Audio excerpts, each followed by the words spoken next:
come a little closer and lend me your ears. Don't worry, you keep yours while I keep mine. In each episode, we'll dig into the major stories, uncover the truth, and retrieve gems from Yada's blog. We'll discuss what's right, bark about what's wrong, wag our tails at the thrill of discovery, and take you on adventures through the exciting world we live in today. So, fasten your curiosity leash and get ready. Right then, coming to you with another episode of the Yada's Vlog on a Blog. Tomorrow's news, disseminated today. Let's dive in.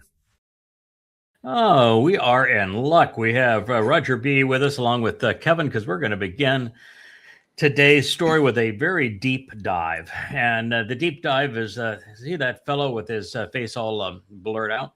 As it turns out, he is a special forces from Ukraine who operated under orders of none other than Zelensky to blow up the Nord Stream pipeline.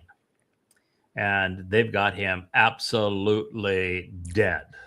So, Roger, you're a perfect guy to comment on this. We're going to get to the dive requirements in a moment, and you have a lot of experience at this depth and know a lot about it. So you can report in on what we have subsequently found. But what this means, ladies and gentlemen, is two things that are really, really important. One is that the entire war, this proxy war against Russia, is a setup.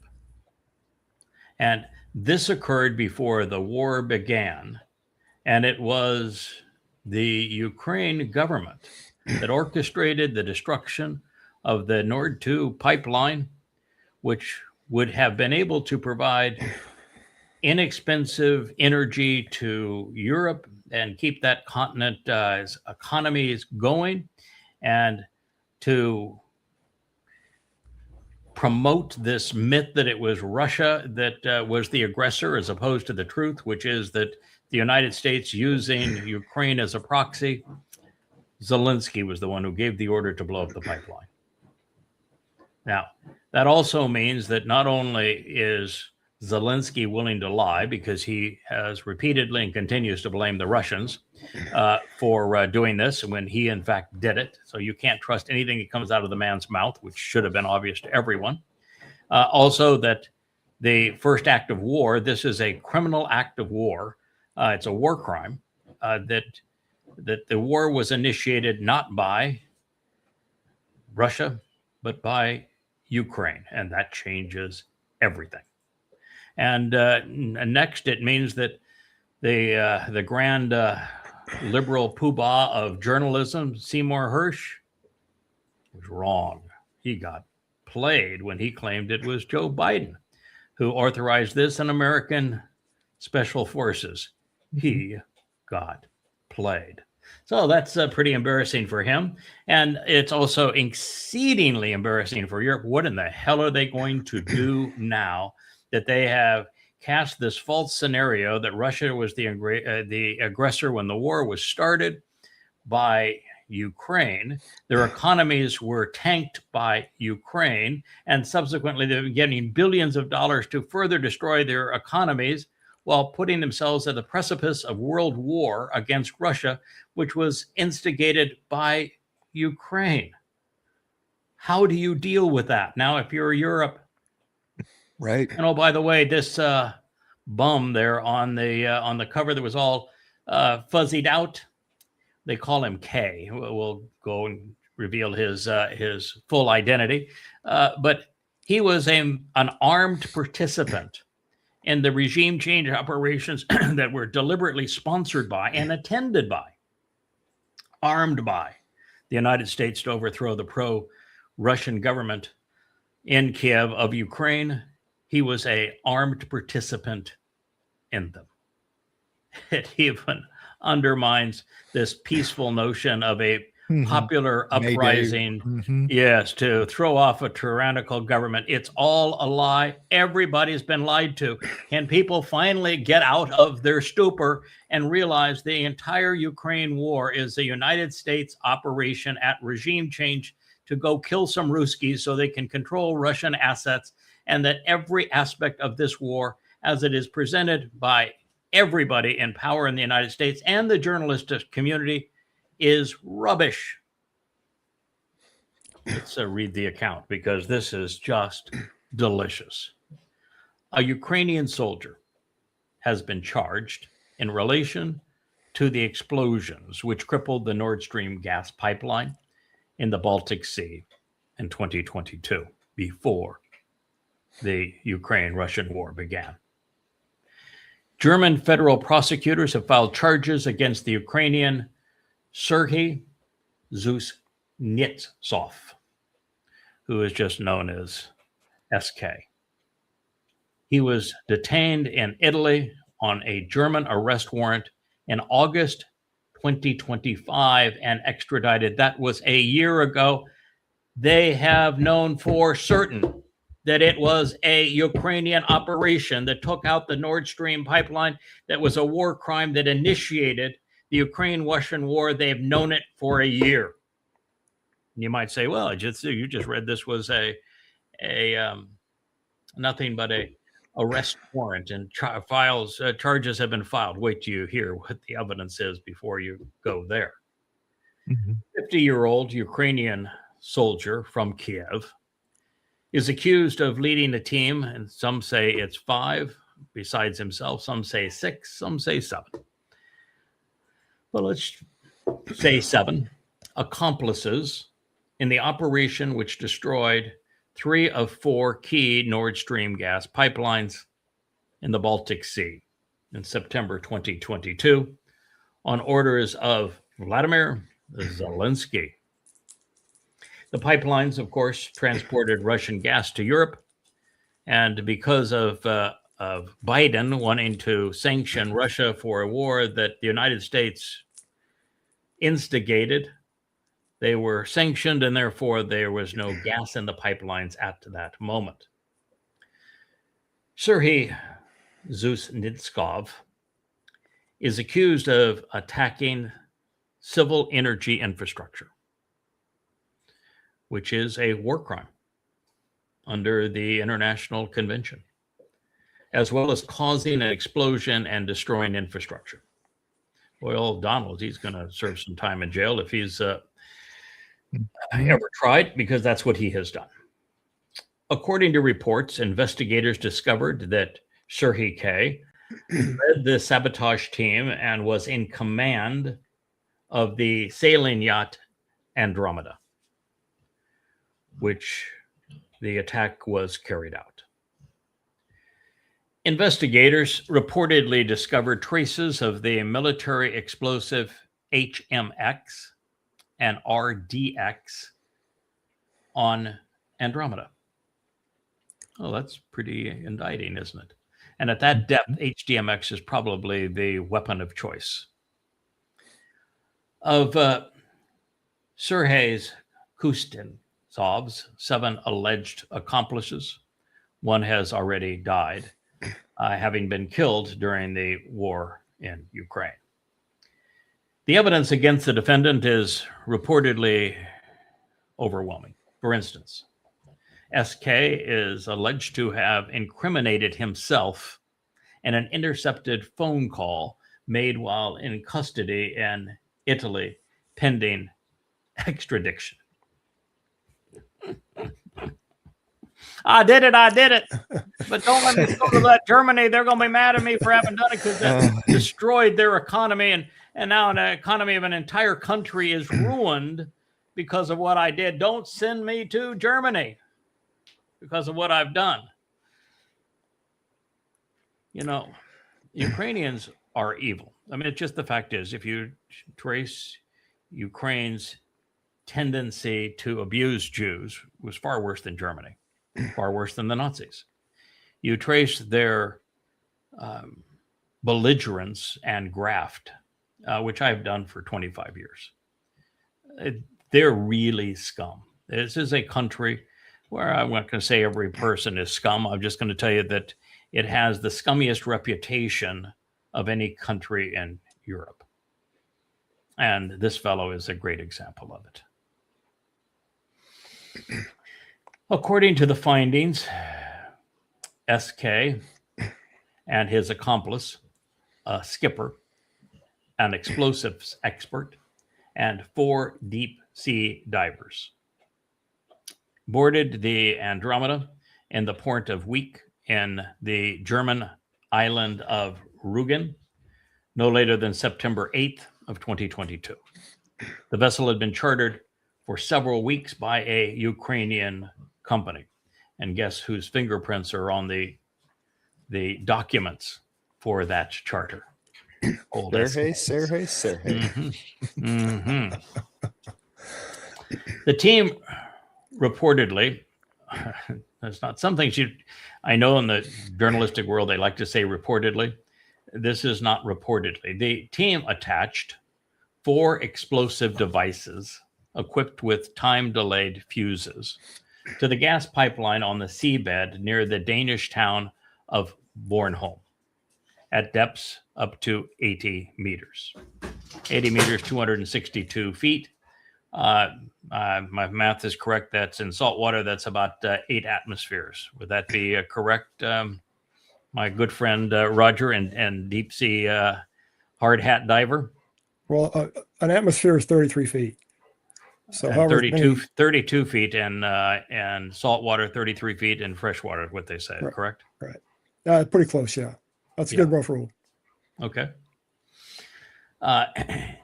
The indication is that they were using trimix, and while trimix is a mix of helium, nitrogen, and oxygen, you actually think that at that depth, to have any bottom time, they would have actually changed. They would have had to have 2 blends of gases, and they would have had to change gases on the way down. It's possible. It depends on what kind of equipment they were using. If they were using rebreathers, they would certainly have to switch gases. If they were using just cylinders, they could just switch cylinders. But yeah, at that depth, you can't breathe air. The oxygen in the air would kill you through pulmonary O2 toxicity, and the nitrogen would cause nitrogen narcosis, and you die from that. So you have to have a totally different breathing gas mixture at that depth. And at that depth, as you come up in the water column, the depth gas is toxic going back up to the surface gas. So you really have to know what you're doing. You have to not only have multiple cylinders where some of those cylinders are one mix and the other cylinders are a different mix, because if you use the one mix all the way down, the mix that would work for you and keep you alive at the bottom would kill you near the surface. Correct. And vice versa. Correct. That's correct. Now, when you said deep sea divers, they're hired. Now, deep sea divers, in a kind of colloquial sense, means umbilical divers, which means they're attached to the surface with an umbilical, and the surface crew does all that switching around when you get to the depth. Right. Because they know how deep you are, so they have to go switching the number 2 mix, switching back. So it depends on if they were solo diving with an umbilical or without an umbilical. If they were they were on. This was a sailing yacht, the Andromeda. So the likelihood of the sailing yacht having surface gear to do all that, I would think, would be less likely than they went down with rebreathers or with cylinders. Right. The amount of space required, the depth of the water, you have to have at least 2 times the depth of water and length of hose, because you're going to get a belly in the hose from the current. So 2 to 3 times. So they would have had to have maybe a 600 or 700 foot umbilical, and maybe 2 of them. Take up the whole deck. Well, and there's 4 divers. Well, I doubt. I really think 1 or 2 per dive was down at any one given time. I don't think they had all 4 down. It's just not to me. It's not feasible on that size of a boat. It's too much going on. Okay. You need to do it in stages. In my view, now they might have all done it. It's gone down all in one dive and got it done, but with an umbilical, that would be almost impossible if they were using an umbilical. It might have been possible if they're on cylinders. Well, obviously it was possible because they did it, but it would have taken a lot of planning and some practice, and the guys that did it would have to be very, very highly trained. It doesn't take much of a mistake at that depth. Oh, yeah, to be dead. Yeah, so this is not a casual operation. SK, as a special operations team member, he is not going to have the resources to put together a team of these individuals of this kind of specific training and all the gear that they're going to need, plus to charter a yacht of this size without considerable support. Oh, absolutely. Financially, Yes. yeah, and being able to get all the personnel together, the exact right people to form the team, and then to not just carry it out. I mean, keep it quiet. Yeah, yeah. I mean- To pay a qualified diver for which would have to be about a week's time to conduct a dive at this depth. And then to tell such diver that what you're going to do is work with high explosives, and you're going to attach them to a pipeline, which is a war crime. And then you're going to have to keep quiet about what you have done. What kind of do-re-mi would you have to incentivize a diver like that with? Oh, it's. I don't even think it's money. It's got to be motivation. There has to be that personal pride of fight for my country motivation. But there's Nobody not that does many. for money. But there's not that many Ukrainians with is essentially a rump state. We're going to be a rump state without Odessa. Essentially a landlocked country, soon to be, that are going to have that kind of expertise. I mean, That's true. I wouldn't go to Ukraine to find that kind of expertise. That you're going to Right. go to another country where that kind of expertise and that kind of training would be possible. I don't think they have schools to teach people how to do this in the Ukraine. No, What do you think, but Roger? they do in Norway. Norway's a big diving Yeah. hub for the North Yep. Sea oil industry out there. Yep. There's thousands of divers in Norway, and a lot of them will probably be lining up to get that job. So ex-military, Norwegian military, commercial divers, deep sea divers, if you will. But yeah, he obviously got the people. I want to know who the four were. What nationality were they? Were they fellow Ukrainians or were they Norwegians? So you're actually thinking that the answer, because, and I've read the same thing, that dive schools that would teach somebody how to do this exist in Norway, Yes. and that they would have no problem taking an enrollment. So this is obviously a very well bankrolled expedition, and so a government provides the tuition and the transportation.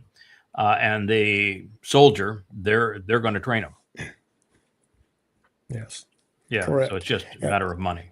And that's correct. And if you were to hire a commercial diving company to come out and say they were going to service those pipelines for some reason, take photographs or measurements or whatever they're going to do, that's $100,000 a day charge to do that for a two-man crew with two support people. Really, 100 grand a day. Yeah. 100 grand a day, and this was a almost a week operation, and it was twice that. Yeah. So $200,000 a day times let's call it 6 days. Yeah. Yeah. And the equipment's expensive. It's not cheap stuff. And to outfit one diver might be 40 or 50 grand. Yeah. If you're using rebreathers, they're about 25, 30 grand each. Then you got all the accessory stuff that's got to go with it. It's a big deal operation for sure. Yep. Okay. So the team attached the explosive devices, 80 meters, 262 feet. According to the details provided, the devices consisted of high-performance military-grade HMX explosives, which are specifically designed to work at those depths. That's a tough environment to work in, even for standard explosives. And they were capable of massive destruction and designed to detonate at these depths, which they did on September 26, 2022, starting the Ukraine-Russian war. Well, they got that wrong, didn't they? Forensic analysis found traces of the military-grade explosive HMX on a table in the yacht salon. Oops. Nothing to see here. Nothing to see here. You know, I've done a lot of yachting in my life. I've came here on an 82-foot horizon, and at no time did I have any HMX on my dining table. Right. It doesn't accidentally show up on. Yeah. It No. wasn't a poppy seed bagel. No. No.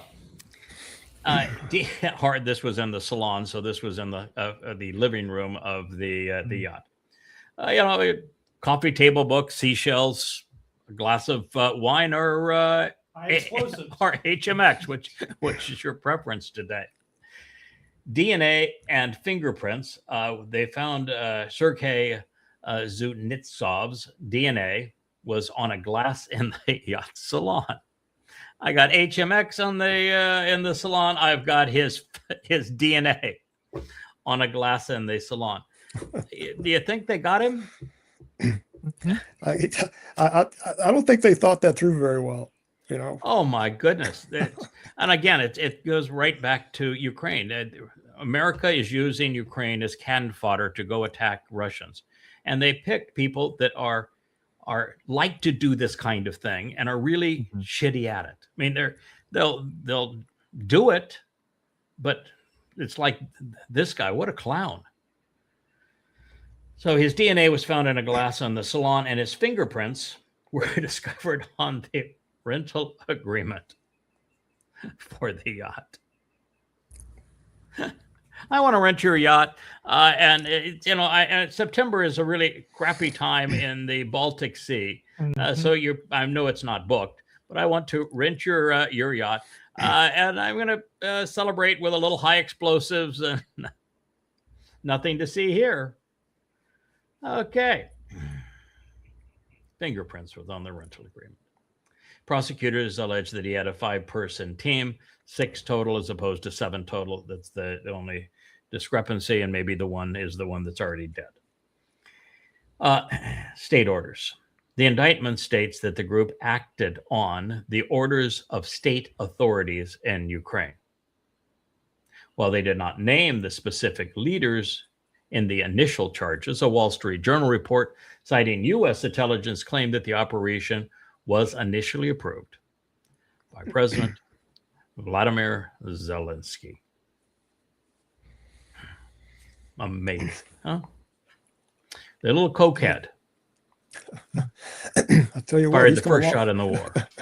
He's come a long way from his piano playing days, for sure. Oh, the clown and all of his little circus act. I mean, he was really a 2-bit entertainer, really crappy entertainer, and a doofus. And now he is a coke snorting doofus that cost the world 2 million lives. Yeah. He's absolutely vicious, for sure. Yep. The suspects used fake passports, some bearing names of Ukrainian nationals, to travel and rent the vessel.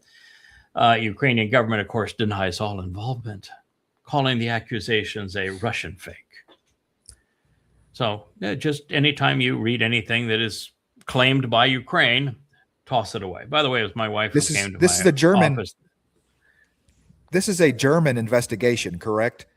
Correct. Yeah, Germany is investigating it. Okay, and it's a Russian and fake? Germany is where the gas was coming, and it was Germany's economy was booming because of inexpensive Russian-supplied gas, which was denied by Biden on dictates by Biden, and then blown up by the Ukraine, so that subsequently Germany's economy has completely imploded.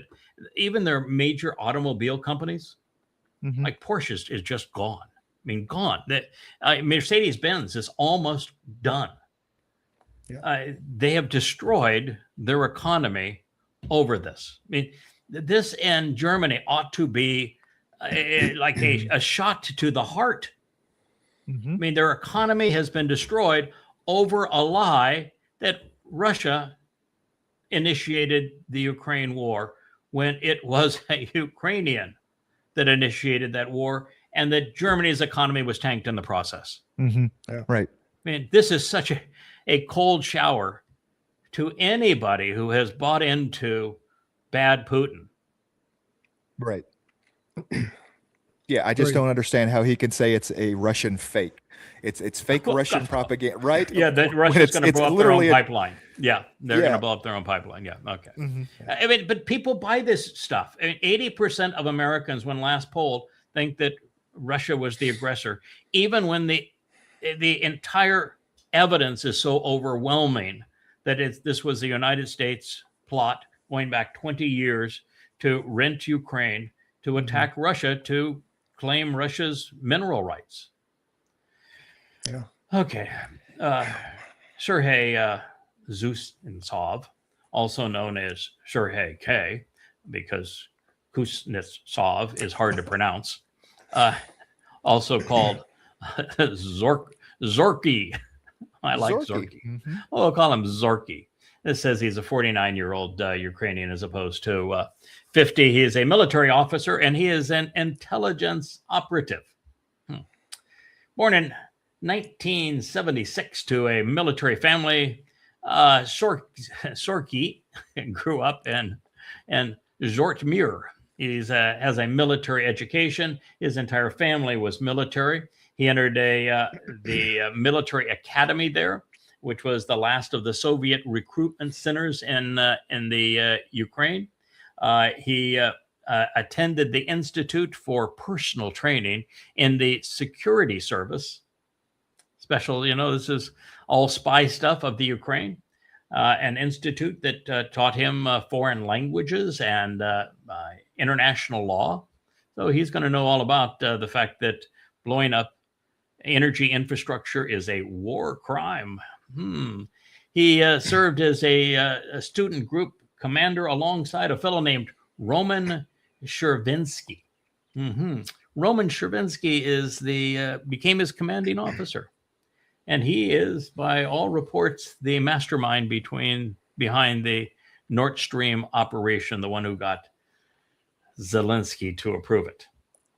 He was an active participant in the 2004 Orange Revolution and the 2014 Revolution of Dignity, where he took up arms. And the final ouster of President Yanukovych. Following his father's death in 2004, he adopted the strict vegan lifestyle. So he's a purist.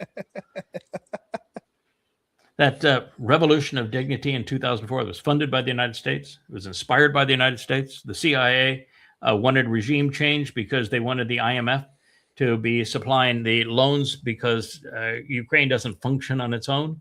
And they wanted to replace Russia. They wanted to control Ukraine.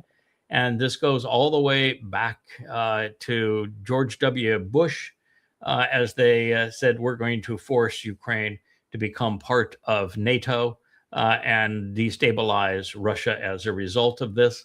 And this revolution, which is pictured in the West as peaceful people and those revolution of dignity, no, they were armed by the CIA. It's the same thing as the rebels in Iran. When they say the peaceful protests in Iran, they were armed, and they were armed by the CIA of the United States.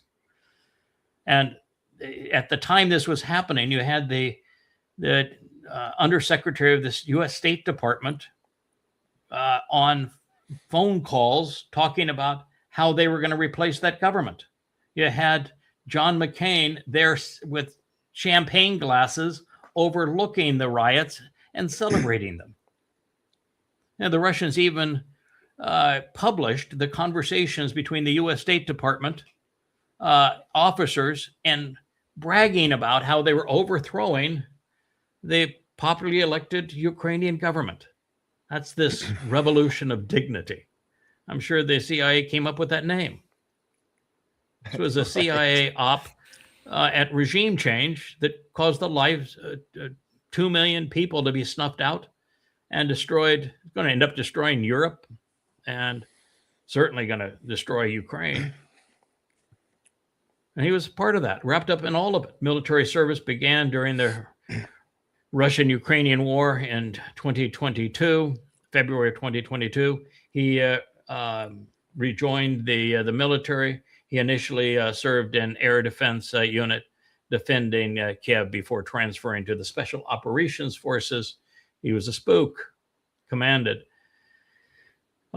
the spring of 2022. He served as captain in the unit. That's a fairly decent rank.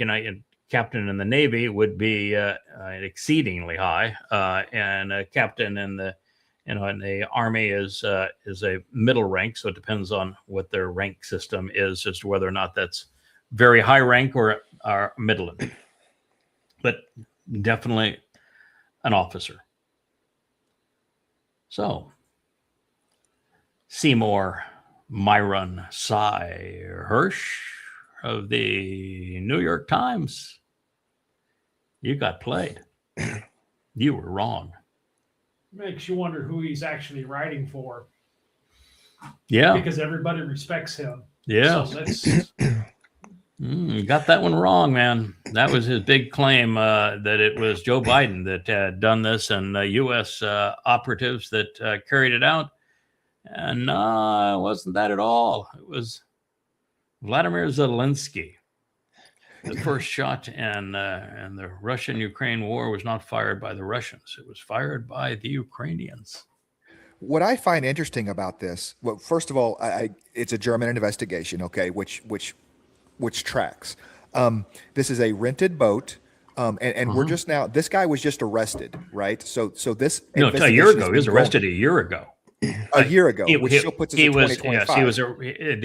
The Germans found out that he did this. The Germans knew that he had done it over a year ago, and he had gone to Italy. And so over a year ago, it was the Germans that had the Italians arrest him. He was in Italy. Okay. So they've known this for over a year, which also tells you that in the Baltic states, they conducted their investigation and then they didn't reveal what they had learned. So they all this publicity. We're having this big investigation on the destruction of the Nord Stream pipeline, and then they didn't disclose what they found. Well, yeah, because the Balkan states want Europe to engage in a war to pound Russia, and so they didn't want this out. But the Germans said, "Yeah, you ruined our economy." Yeah, that's what my point was, that lots of people have known this evidence for a very long time. Yes, they have. Because this is a rented boat. Yes. That right, and we find including HTX the United States. The United States, Trump has to know this. I mean, Trump's pretty stupid. Yes. The people in his administration know it. Biden knew it. Yes. Mm-hmm. So the United States knew it and lied. Mm-hmm. Absolutely. 100%. Ukraine knew it and lied.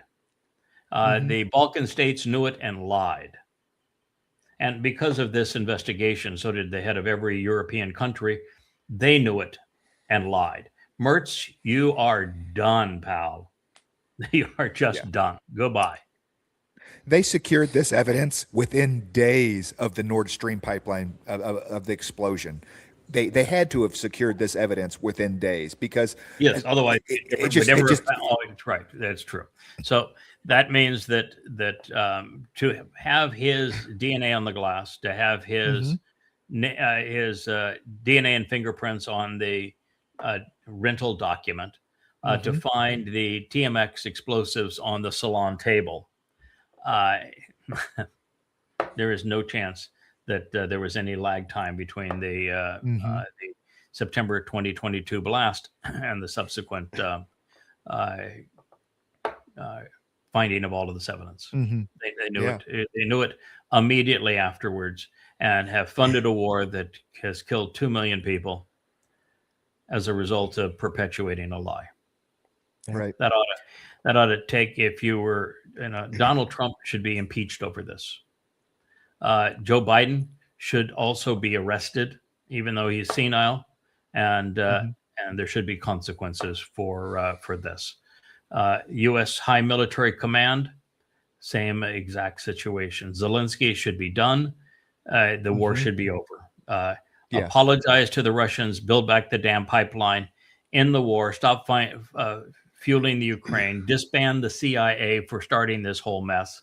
And everybody just come clean and apologize. And they have known it for 4 years. Yeah, absolutely. I just curious with this coming out now. A few days ago, there was a Ukrainian billionaire that was attacked in Monaco. Monaco's first so-called terrorist attack ever.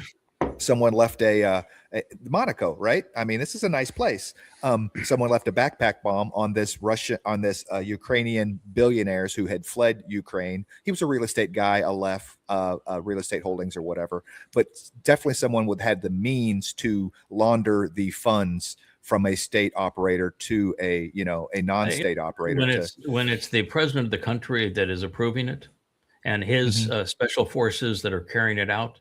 You don't even need to, at that point, there's no purpose in laundering. You don't need to launder at that point. Right.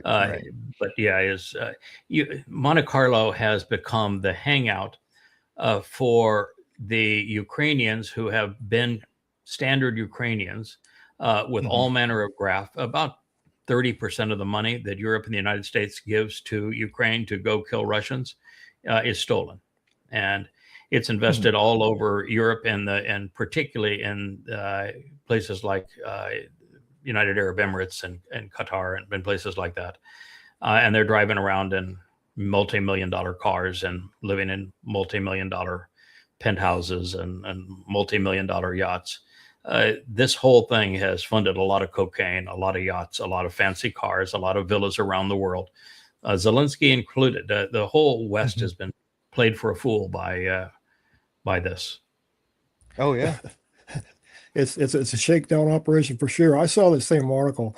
I think they mentioned in there that the attack was planned and directed by Ukraine. Zelensky wanted the guy dead. Oh, really? The Monaco. Wow. Yeah. I hadn't heard that. Yeah. Well, what happened in the Ukraine, I think it's within the last week, is that there were 7 very high-ranking Ukrainian military officers, general flag officers, and other government officials who were executed by Zelensky because they tried to assassinate him. This was the same coup that insiders tried to assassinate Adolf Hitler. Same exact thing. They realized Zelensky is so destructive to Ukraine, and Ukraine's going to be destroyed because of him. So they did everything they could to kill him. And his response to those who tried to assassinate him is the same as Hitler. He's rounded up everybody and blew their brains out. No trials, just immediate execution. We're really dealing with scum here. Yes. Those places when I was all people flying the Ukrainian flag and go Ukraine, and we support Ukraine. I said, go to hell. I mean, Ukraine is scummy, has been going back 4 or 5 centuries.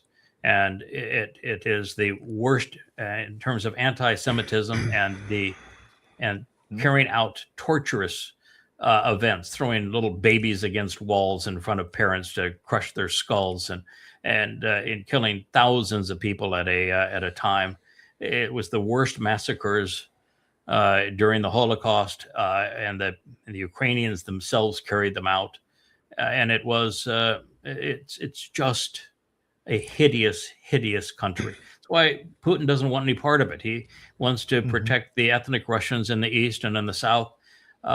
And he wants no part of Kiev and no part of the rest. He can't stand them. He hates them, and he knows them. And the rest of the world should take the same approach to them. It is the disease that affects Israel today comes from Ukraine, the Haredi. That is correct. The Haredi religion is from the 16th century. Baal Shem Tov, the Lord of the Good Name, piece of crap that created a religion based upon blending the Zohar and Kabbalah into the Talmud, and he destroyed the lives of millions of people and will ultimately play a major role in destroying Israel. And it was conceived in the Ukraine. Yeah, Judaism as it's practiced today, and particularly in Israel, is a very modern religion conceived in Ukraine. So those who think that Judaism is this practice in Israel by the Haredi, which is the only really recognized form of Judaism in Israel. Reform outweighs the ultra-Orthodox United States, but those guys with the black hats and the weasel hats and the morning suits and all that sort of thing that are protesting against having to defend their country and the IDF, that is a religion that does not go back very far. Its roots are in Ukraine a few hundred years ago. I wonder if Putin's been able to, through probably not directly but indirectly, disrupt the flow of weasel hats out of Ukraine. I would encourage that. Yeah. I can tell you those that and Leah gets upset with me sometimes when I say this, but I'm going to say it anyway. And by the way, I credit Leah. She was the one who brought me this story. And my first response was, nah, I read that Seymour Hersh article, started following Seymour Hersh again after his Malai books.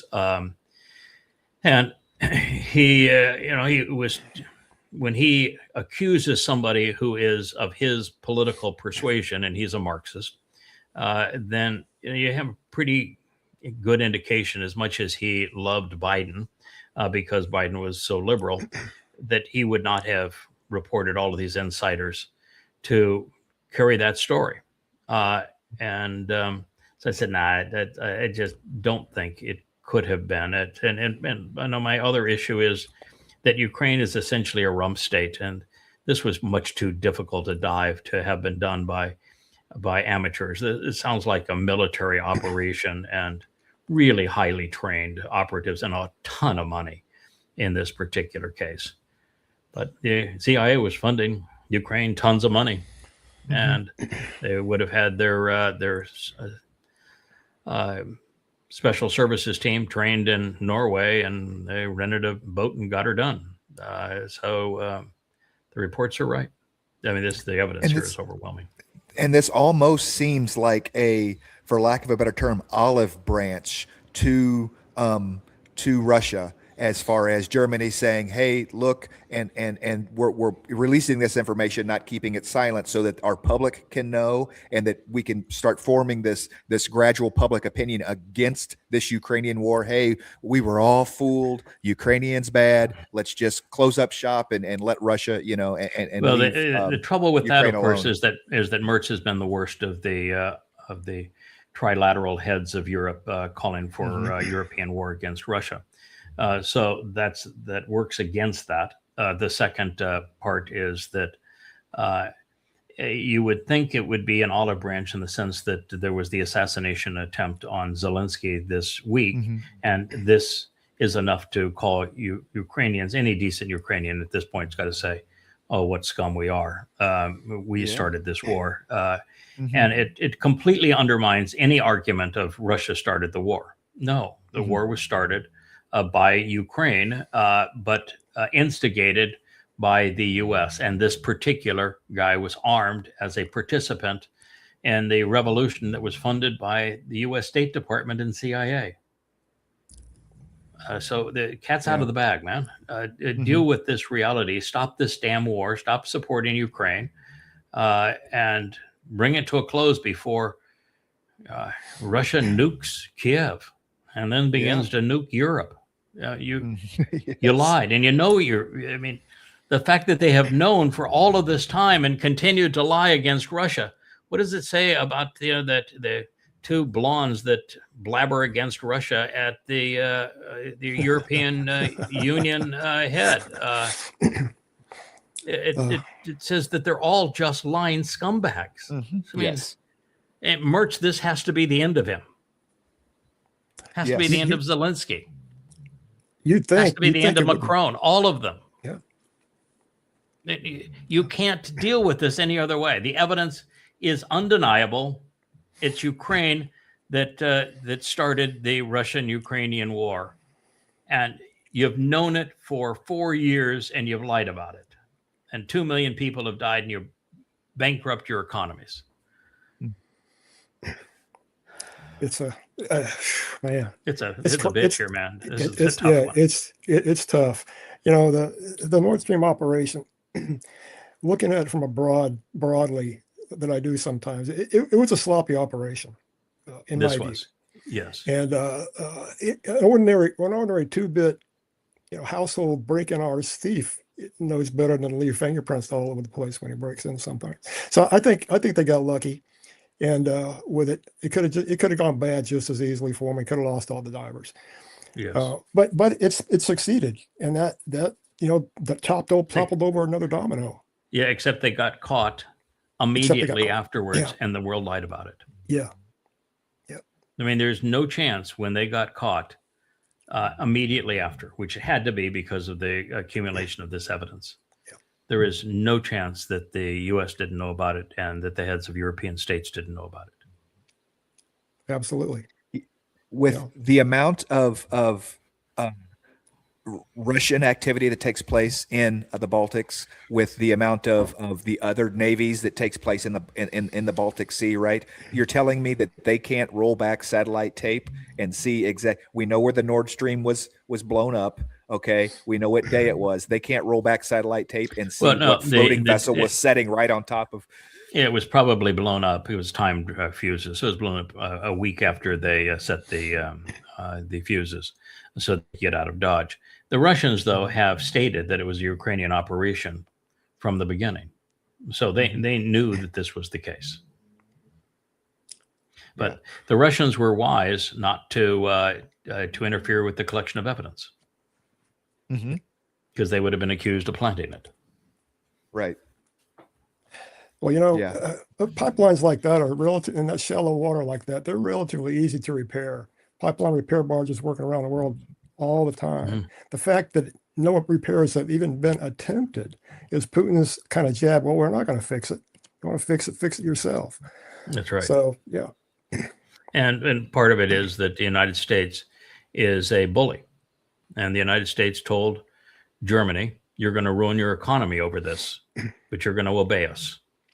And Germany capitulated and obeyed the United States and ruined their economy over it. That's the reason Germany didn't fix it. Wonder if it's too late now. Too little, too late, Oh, no, you can still fix it. But, when your country's leaders have lied about something as fundamental as that Russia instigated the Ukraine war, and you have every media outlet in the world parroting that stupidity, and the presidents of the United States and the military and every media outlet in the United States parroting the same lie, which is pervasive on social media, that Russia instigated this war. In fact, even if you fact check this, and I read probably 10 articles on it, everyone talks about Russia instigating the war. And what this proves is, no, they did not. Why can't people think? This war was started by a criminal act and a war crime by Ukraine, with the full knowledge now of the West and at the orders of Zelensky. And this guy that perpetrated it was one of the armed combatants, armed by the CIA in regime change, that instigated the war. Yeah. I wonder if he'll ever see trial. I wonder if he'll ever have testimony in an open courtroom. Oh, you think somebody will kill him? I just find it interesting. They either have to pay him for him not to, and take care of him. Lee Harvey Oswald come to mind? Exactly. Something of that nature. Yeah, absolutely. However, it doesn't change the fact, though, does it? It doesn't change the fact. It doesn't change the fact. The facts are now known. Right. These are not happenstance. These are not, oh, well, that's circumstantial. Right. There's no circumstantial evidence here. This boy was not ready for prime time. He was a Ukrainian. Yeah. Yep. Okay. Back to other lies. Can we not watch this one? This no, we're girl not going to watch it. My head hurt. Watch it. Okay, she makes my head hurt. But I just want to say, so she has these things. You know what? You can't trace back to Christ. Well, you know what the first thing on that list is? Christ. Christ. There isn't any evidence that there was a Christ. None. There is not a single historical record of any kind that a man God arrived on earth. Mhm. Not one. And you'd say, oh, what about, Josephus? He wasn't even alive at the time. He hadn't even been born. And the oldest witness in the language that he wrote the history of the Jews dates to the 9th century. And on top of all of that, he was a traitor and he lied about everything, including Masada. Right. So no, you literally have nothing. And the books that you claim are eyewitness accounts, not a single one of them was an eyewitness. And there wasn't any one of them that was written within 2 generations of the events. And the first 2 that were written are part of Paul's posse, and Paul was just a criminal. He was a buffoon. Talk about sloppy. He never got a single quote right from the Torah and prophets to prove his religion. Everyone he butchered. He never once quoted his, guess who? Christ. Never once. The religion is an absolute ridiculous hoax that wouldn't fool a 5-year-old. So you want to list purgatory, indulgences, implicit faith, infant baptism, baptism, period. Merit, transubstantiation, the water becomes, or grape juice becomes blood. The bread becomes flesh. Prayer to Mary. There wasn't even a Mary. There was no Mary. The whole thing is a lie. So, they took a historical. Go ahead. They took a historical event and turned it into this just horrible fairy tale. Correct. There is a historical fulfillment by crucifixion of Passover in Jerusalem in 33 CE, which happens to be your 4,000 Yah.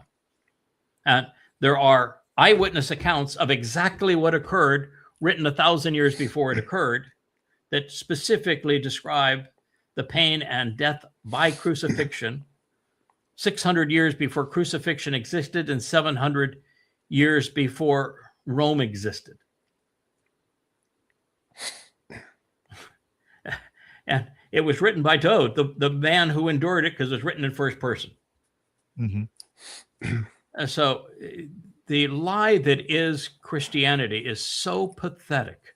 And you don't think I'm being unfair to Christianity? Then you go to yadayah.com, read or listen to. Now you can listen to them.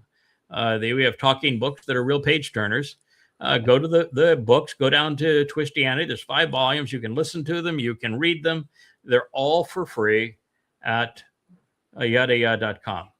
And you read them. And then you send me a note. You can find out how to reach me on the site. You send me a note, and you can apologize if you're saying that's unfair. My Jesus, he's real. He was really God. Well, there was a God. God became a man, and men killed God. And then my God, he came back to life.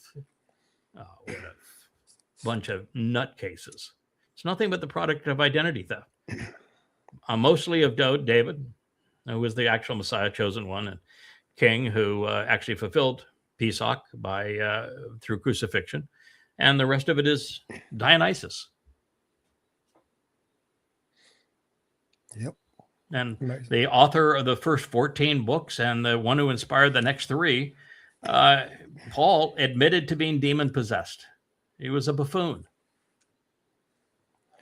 And there's a gap of many generations between the event and when the first accounts are scribed. It's not like somebody put pen to paper right after it happened. It took, or that they were written by eyewitnesses, because they weren't. Yeah, right. They weren't. We have no idea who wrote the book of that's called Matthew. Not a clue, but we know it was written right around 100 CE, which is 65 years after the events played out, by someone who we have no idea who they are, and 100% of the book is plagiarized from 3 sources. And so it contributes nothing new other than we gain access to what the Ebonim had to say. That's the Olivet Discourse and the Sermon on the Mount. The rest of it is just copied from Luke and from Mark. And then Mark is just a really crappy job, and it was the first one, and Mark was part of Paul's posse. Luke then copied most of his gospel, of which is Paul's term, came from Luke, and then he added a bunch of fairy tales of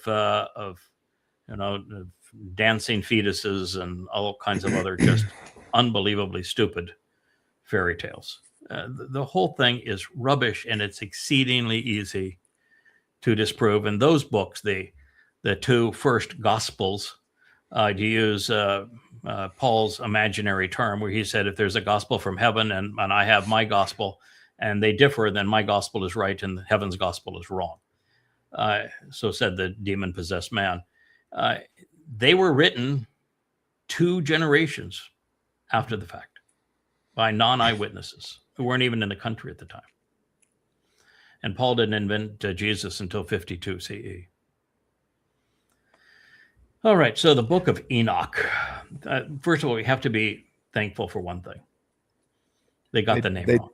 They got the name wrong. I'm glad they got the name wrong, because I really would be even more frustrated to have them. That's my name, Chinook. And I would be even more frustrated to have my name, Chinook, destroyed. It's, prepared and deployed is what Chinook means. I would hate to have that name besmirched. The book called Enoch was written in about the 4th century sometimes, and by an imposter, because Chinook, there's 2 Chinooks, first and second Chinook. First Chinook goes back almost 6,000 years, and second Chinook 5,400 years. And they did not write a book, and they most certainly wouldn't have written this book. This book is an absolute fairy tale. And the fact that it's cited in the book of Jude in the New Testament tells you that the New Testament is as deceitful as is the con job that is the book of Enoch. That's the problem of Revelation. The book that Revelation paraphrases the most is Ezekiel. And Ezekiel is as satanic as they come. Yeah. Well, isn't Enoch considered apocrypta? Yes. Well, it depends. In the Roman Catholic Bible, it's part of the canonical books. So there's many Coptic and Orthodox denominations that consider it canonical, not apocryphal. Yeah. I think it speaks of giants. Am I correct? Oh yeah, giants ruled over the land. And the Nephilim, who people want to attribute to giants, means exactly the opposite. It's from the verb nephal. It means the fallen. Right. There were no giants in the land ever. The whole thing is just it's sloppy jobs of translating and then intermixing books like this that are rubbish. Yep. It's easily dismissed. Yeah, for sure. Easily. Oh, that book is so easily disparaged and trashed. I think it's as easy, it's far easier to disparage and trash the book of Enoch than it was the book of Ezekiel. The book of Ezekiel actually has merit because it's clearly inspired by Satan. Every aspect of that book from beginning to end is satanic. And so to understand Satan's mindset has tremendous value. So I think we gained a lot by the 2 volumes I wrote disproving the book of Enoch, because we learned so much about Satan's motives and even about the Coppercon, Donald Trump, and his grandiose plans. That's all from the book of Enoch. Ezekiel. Yeah, but it's also the book of Ezekiel. I'm sorry. Yeah. But it's being part of the Babel series. It's what so many of the rabbis want to hang their hat on, Correct, anything. They love the Valley of the Dry Bones, and they love the new temple because they want a new temple, so they love a new temple. They like changing all of the 7 Moed Mikra are all changed. One of them is maintained, but with an entirely different purpose, and the others are either corrupted or replaced. I mean, there's a do nothing day. The rabbis love that. There's a new moon day. There's an All Fools Day.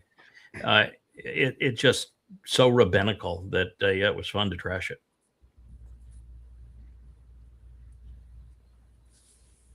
Esther, by the way, is the other book that the rabbis love, and Yeah. there is no correlation between reality and the Book of Esther. It's also historical gibberish.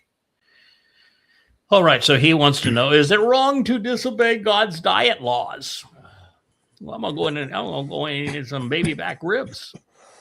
Well, so how many laws does God have regarding? Well, let's just start with anything. Zero. Zero. Yeah. Does Torah mean law? Nope. No. It's teaching guidance, doesn't it? And so how many dietary laws are there? None. Well, None. All right. So God talks about food in 3 different places. And one of those places, Moshe comes right out. Now, Moshe would be an inspired spokesperson from God, pretty assuredly, wouldn't you say? In fact, if Moshe is not an inspired person from God, then you can't have any of this, can you? Nope. Got to throw it all away. There is no Torah without Moshe. So if Moshe says it, it has to be as valid as anything else in the Torah, correct? Mm-hmm. Yeah. Mm-hmm. So doesn't Moshe go on and on and on to say, you can eat whatever you want? Mm-hmm. He just says, I only have one, God's got one hard, fast rule. You can eat whatever you want, whatever your heart's desire, whatever you think is good. You can eat it, clean or unclean. You go ahead and eat it. Only got one rule. What's the one blood. rule? No blood. No blood. Which makes the Roman Catholic Eucharist look like a regular Christian communion. And Jesus, this is my body broken for you, and this is the blood spilled for you. It makes it look really stupid and pagan, doesn't it? The guy says, don't do that. It's satanic, yes. Yeah, it's satanic. Don't do that. He says, don't drink the blood. Why? Because blood he says, is sacrificed to save your soul. Pesach and Towrah, the lamb and the bull. That's the message there. But he says, eat whatever you want. Then when he goes to the 2 places where he says, this is good for you, this is not good for you. I've lost the stream on one of these computers. I don't know what the deal is. Oh, it came back. This is good for you, this is not good for you. What he's talking about there is, this is healthy for you to eat. This is not healthy for you to eat, but you can eat whatever you want. And from that time that was revealed, which would have been 3,440 years ago, until about 50 years ago, everything that he said, you shouldn't eat this, this is not healthy for you, was not healthy. The sea creatures, waterborne creatures, they said don't eat. They're cleaner fish, cleaner crustaceans. That means they're the garbage disposals of the oceans and of lakes and of rivers. And that stuff still carries warning labels for pregnant women. All of this stuff still carries warning labels for pregnant women today. Right. And there's about 8 serious diseases that are passed on and have been from a pork, because a pig will eat anything and their stomachs don't work properly to digest it. So everything that God said was 3,400 years ahead of its time in terms of knowledge that these things are not healthy for you to eat, and until quite recently unsafe for you to eat, and then now in the last 50 to 100 years with far better processing of food and refrigeration and that sort of thing, and testing, you can eat them safely. So you can eat whatever you want now. And you got very clear, I don't want you to make a religion of food. The kosher laws have nothing to do with the Torah. The kosher laws are purely rabbinical, and they're control and money-making schemes. So there you go, pal. I can answer your question. Right. Oh, this guy wanted to go all the way back to the garden for his proof, right? About God gave Adam and he, of course, he says Eve. He has no idea who Towrah is, right? Right. One law. All they had was one law. What they didn't have a law. It wasn't even a law, because God said you can eat from whatever you want. You can eat whatever you want. He just says, if you eat from continue to make a practice of eating from the tree of knowledge, in that day you're going to die. And within that allotted period from a a day pursuant to the Torah, Adam did, and Chawah died much before that, and so in fact it was, I think, within a matter of 40 years of 1,000, he did, and even with Yahowah, the instruction was given in the imperfect, which is make a habit of it. So he could have munched down on the fruit of the tree of knowledge and just set it down, and Yahowah wouldn't have given a hoot about it. Just stop. But no, there was no law. You're wrong. But such is the truth.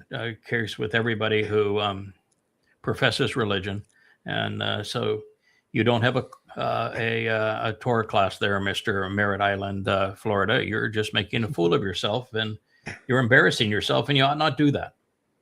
You don't know what you're talking about. I can tell you the first part, though. I can tell you the first part. The first 3 words he got right. It is wrong. It is wrong. It is wrong. That's right. Period. And thank you for my speaking fee. I'll be going now. Yeah, I'll be going now. It is wrong. They do make a good filter, though, for the religious. This is a great filter. Oh, I like it because they a bunch of the women in that Mother Goddess cult, they have really gone out of their way to attack me based upon my conclusion, based upon translating the words of Yahowah accurately, that you can eat whatever you want, and they hate that. They much prefer to be religious and play by their rabbinical rules, and I've translated what God said. I'm going to go where the words lead. He says you can eat whatever you want, and he only listed foods that were not good for you and foods that are good for you, and that was true until about 50 years ago, where now you can eat anything you want and it's not going to be a problem. I was in the grocery store a while back, and I turned down an aisle, and in a cart ahead of me a little bit, there was a Hasidic Jew man. He had all garb on. It's full garb, black suit, hat, everything. It looked like he was in his late 70s or 80s. And he was pushing the cart along. He was twitching. His legs would twitch. His body would twitch. His head would twitch back and forth. His guards would go like that, like that.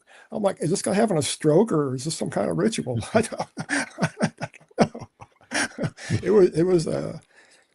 was something.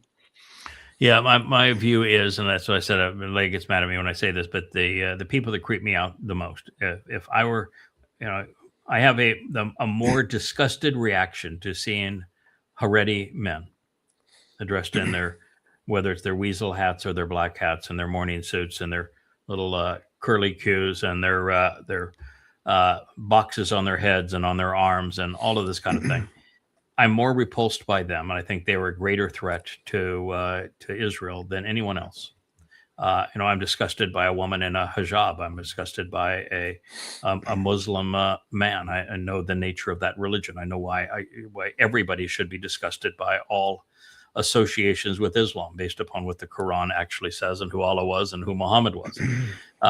And it is repulsive to me. If I see a woman in a hijab, I will always look the other way, and I will snicker, because to play religious dress up to a man who is a pedophile and a rapist seems like a really bad idea to me. It's just that of all the religious dress up, and I'm disgusted by the Roman Catholics, the popes and the cardinals and the priests and all that sort of thing. But I don't think there's anybody as negative, as wrong as the rabbis of the Haredi cult or of just Orthodox Rabbinic Judaism. And the rabbis are really the cause of the cult of Christianity and the conspiratorial cult of Islam. They created all 3 religions. Just you talking about that just brought a thought to me. I have never seen, you never see video evidence of Haredi women. Do they exist? Anytime you see Haredi, it's always the men out doing something, marching, protest, or even in the minions, and when they're dancing together, inside their yeshiva, and you never see. Yeah, you never see. One of the ways you can always tell how evil a religion is to how subjugated and oppressed women are. And, a Haredi man will begin his day saying, thank God I'm not a woman. Right. It's a very oppressive. Women are ostracized. They're segregated. They're a woman, a Haredi woman, in fact, an Israeli woman can't even get a divorce with her man's approval. There's a reason that Islam's scriptures became so misogynist. That's because that huge portions of the Quran came from the Talmud, and rabbis in the Talmud are misogynist. And so, they created this mess, and it's a shame what they've done to women. Shame what they've done to their children. God, that was God's condemnation. He said, you've corrupted your sons to the third and fourth generation. And typically when he says sons, he means children. So you've corrupted your sons and daughters to the third and fourth generation. Perpetually. There was but they do YouTube exist. They do exist. Women do exist. Okay. That's why without Haredi women, there wouldn't be Haredi babies. So they exist. They just have to stay in the house, and they can never be seen. There's a they YouTube dance with other men. In fact, they can't even. And if a Haredi does want to join and somehow participate in the IDF, which is a really bad idea because they're not educated. They're not schooled in math. They're not schooled in language. They're not schooled in history. They're not schooled in rhetoric. They can't think. And their special diet and their special clothing, their special everything, and their special prayers, they're just a waste of humanity. They're parasites. But they cannot even be in a crew like a tank crew that has a woman in it. They cannot be in proximity of a woman. And so they're having to say, you've got to have tank crews if you're going to have Haredi that have no women. You've got to commit to there'll be no songs. You have to commit to the special diet. You have to commit that there'll be no women in any company that's anywhere close to a Haredi man. Wow. In Islam, it says that a woman is filthier than dirt. If you touch a woman, you must go and take a dirt bath. So a woman is filthier than dirt in Islam. And same with the Haredi. I can remember a while back I saw a video about a Haredi woman, how to make bread. And she was bald. Yeah, completely bald. 100% of Haredi women, when they're married, have to shave their head. And it's because, the hair is kind of the crown of a woman. And they, just to demean them, they force them to shave their heads. Yeah. And then they have to dress up in virtual tents.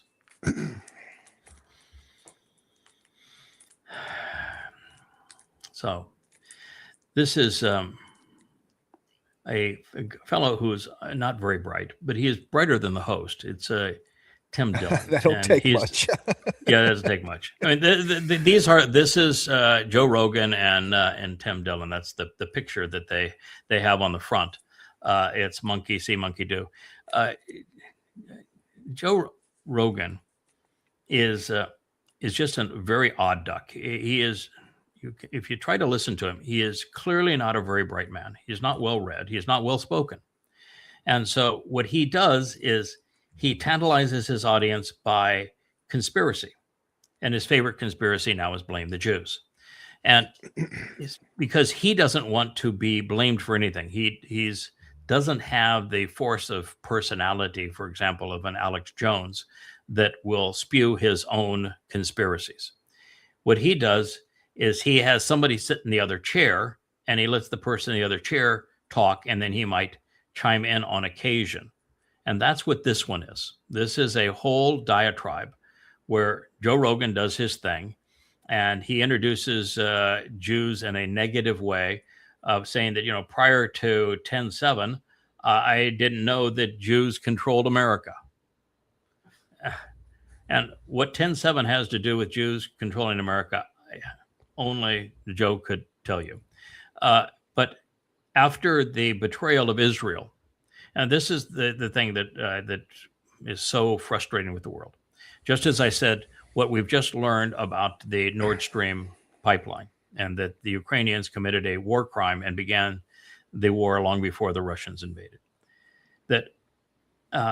That's not going to change the mindset of a world that you now have to be willfully ignorant and willfully irrational to hold the view that Russia was wrong in this war and that Ukraine is defending democracy. The same thing is true with what just happened with the Memorandum of Understanding, where Donald Trump checkmated and betrayed Israel. And Israel had no say in what was negotiated and was betrayed in what was negotiated. At that point, the argument that Israel is controlling Trump is over. Mm-hmm. And if you think otherwise, then you're just ignorant and irrational. And here's Joe Rogan on a recent program promoting this lie. And it just shows that they are not thinking. And he has this clownish guy that weaves this story that plays into the mythos of the vast majority of people on social media who have miserable lives and are looking for someone else to blame. Now, this particular fellow takes a "I'm holier than thou" attitude, and he says, I'm not among the others. And he doesn't use conspiracy, but he says, I'm not like the others who play the victim card. I hate it when people play the victim card.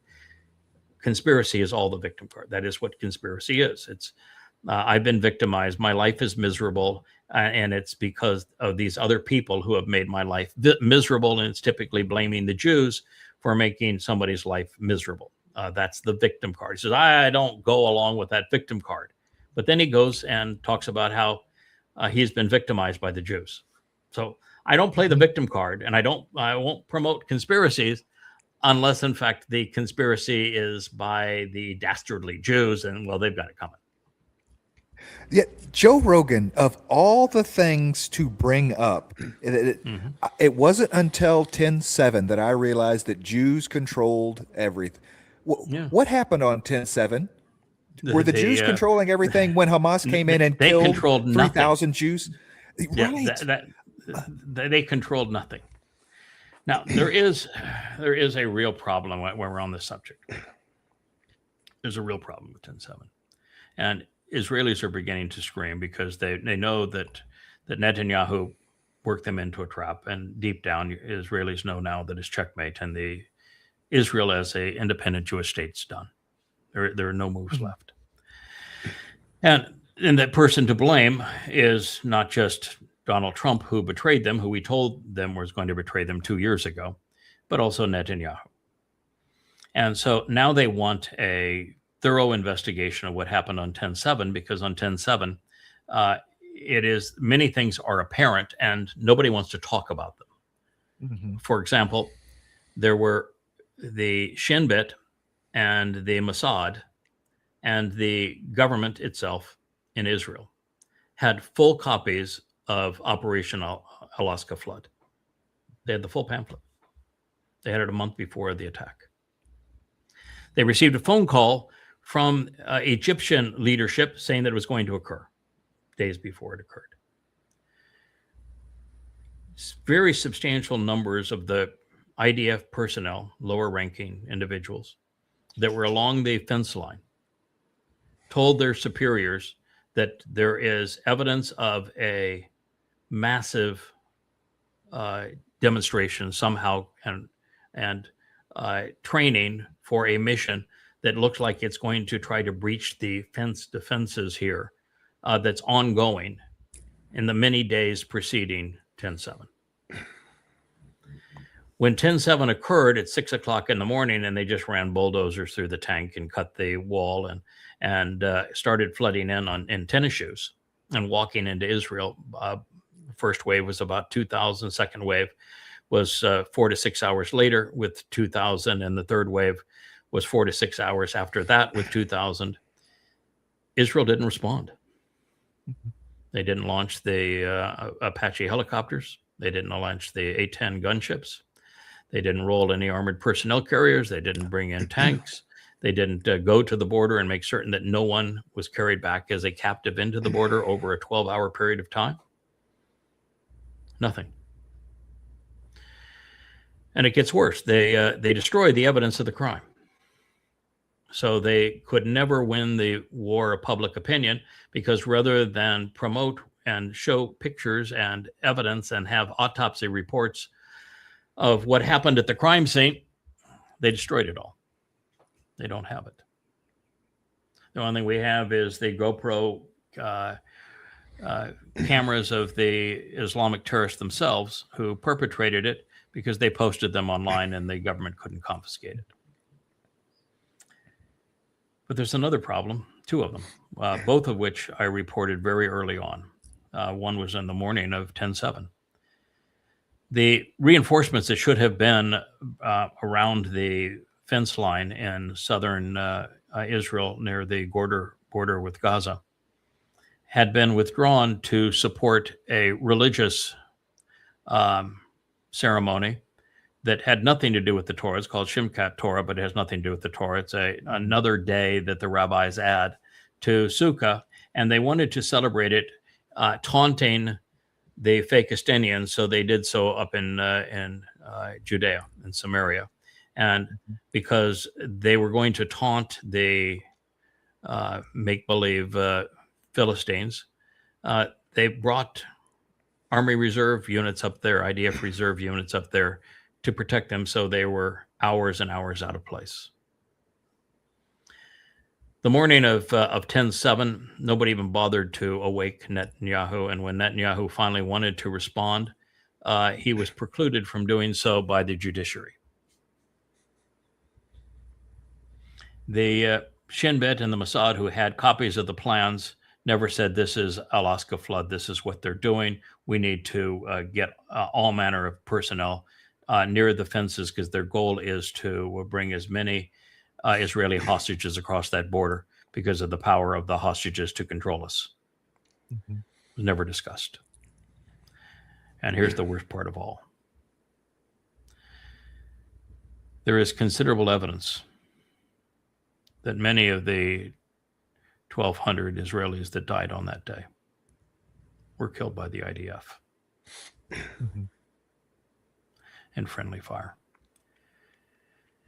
And it's part of a published IDF engagement book that if you are involved in something where it appears there's going to be hostages, killing an Israeli is better than allowing the Israeli to become a hostage. And so they don't want it published. And so it's a really, really sad situation. And then, of course, Israel never once acknowledges what was the real inspiration for 10/7. And it is a reenactment of what happened at Khabar 1,400 years ago, where Muhammad early in the morning attacked a Jewish farming community in Khabar, where he was the first time he used Allahu Akbar, and where he ravaged men and women and tortured them and enslaved the women. And murdered the men. It's the exact same situation. You can play this. This is part of that. And of course, what Israel, I'll just say one other thing, and that I think I'm the first to identify, is that when you read Sinwar's paperwork on all of this, and you witness what Qatar already had in place and had funded and across Europe and America, the entire purpose of the 10/7 Alaska flood attack was to taunt Israel into invading and destroying Gaza. And she still doesn't get it. They were taunted into attacking and destroying Gaza. And even before they entered Gaza, they were being called genocidal on American university campuses by the Marxists and throughout Europe and the marches in the street. So they already had all of this set up to demean Israel and demonize Israel even before they responded, because they knew they were taunted into this response. And by being played in this way, Israel was destroyed. And then when Iran wanted Israel to attack, and Iran now, I posted something, we'll maybe get to it later this morning, but Iran posted a Arachi, who is a really smooth-talking diplomat. And he acknowledged that the purpose of the MOU was to put Israel and the United States at odds with each other, so that the United States, to get the deal to end the war, would have to betray Israel. And he acknowledged how, if Trump can't control his animals, then we'll teach them a lesson. And so what he acknowledged is that I'm right, that the whole enriching of uranium and the funding of Hezbollah was specifically because Iran wanted the United States and Israel to attack. And we can go into the reasons for that, but very simply, the government was exceedingly unpopular, and this was the best way for them to galvanize support. And they knew that they had the wherewithal not only to withstand the assault, but by their response, they would become the hegemon of the region. And it played out exactly that way. So Israel wasn't just played once, they were played twice by Muslims. You can play this one.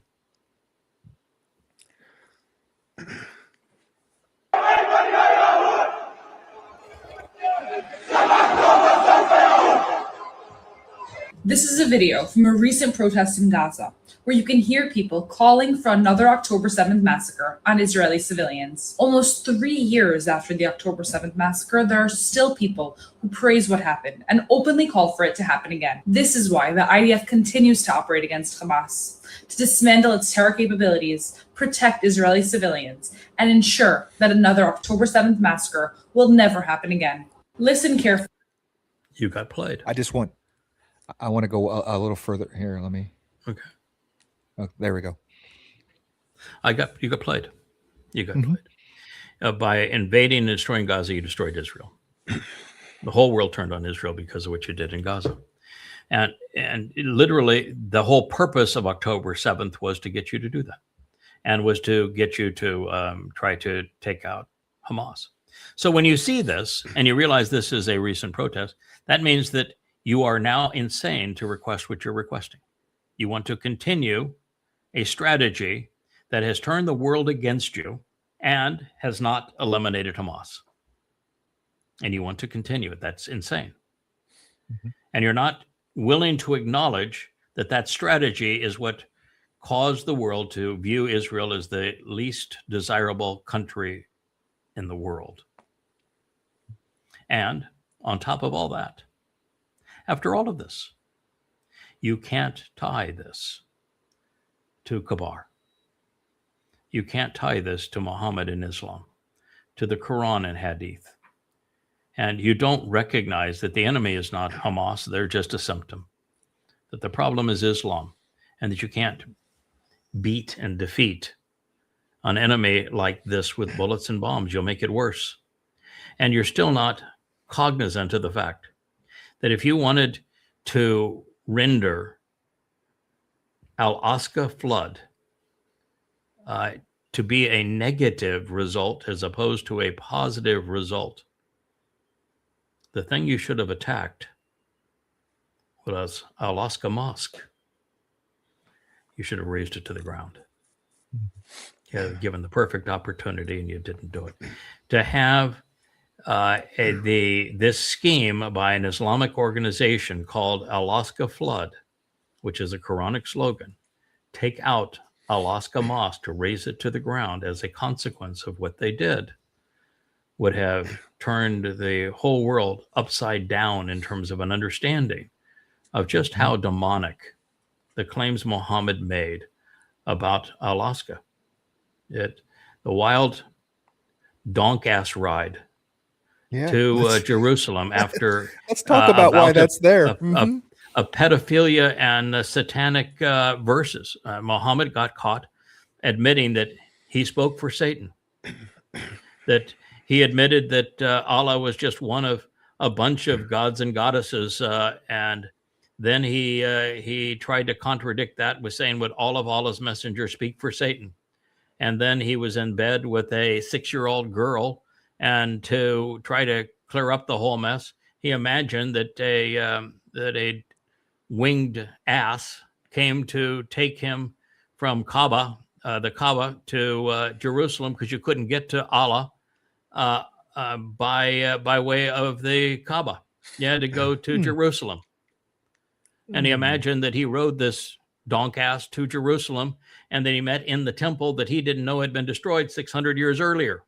And by the way, he didn't even know the name of the town, the city. And then he said he met with a bunch of Jewish bigwigs, all of whom had deceased centuries and millennia previous. And then when he claims he went on this journey, that his donkey mule jumped up to go visit Allah, and en route to Allah was hell.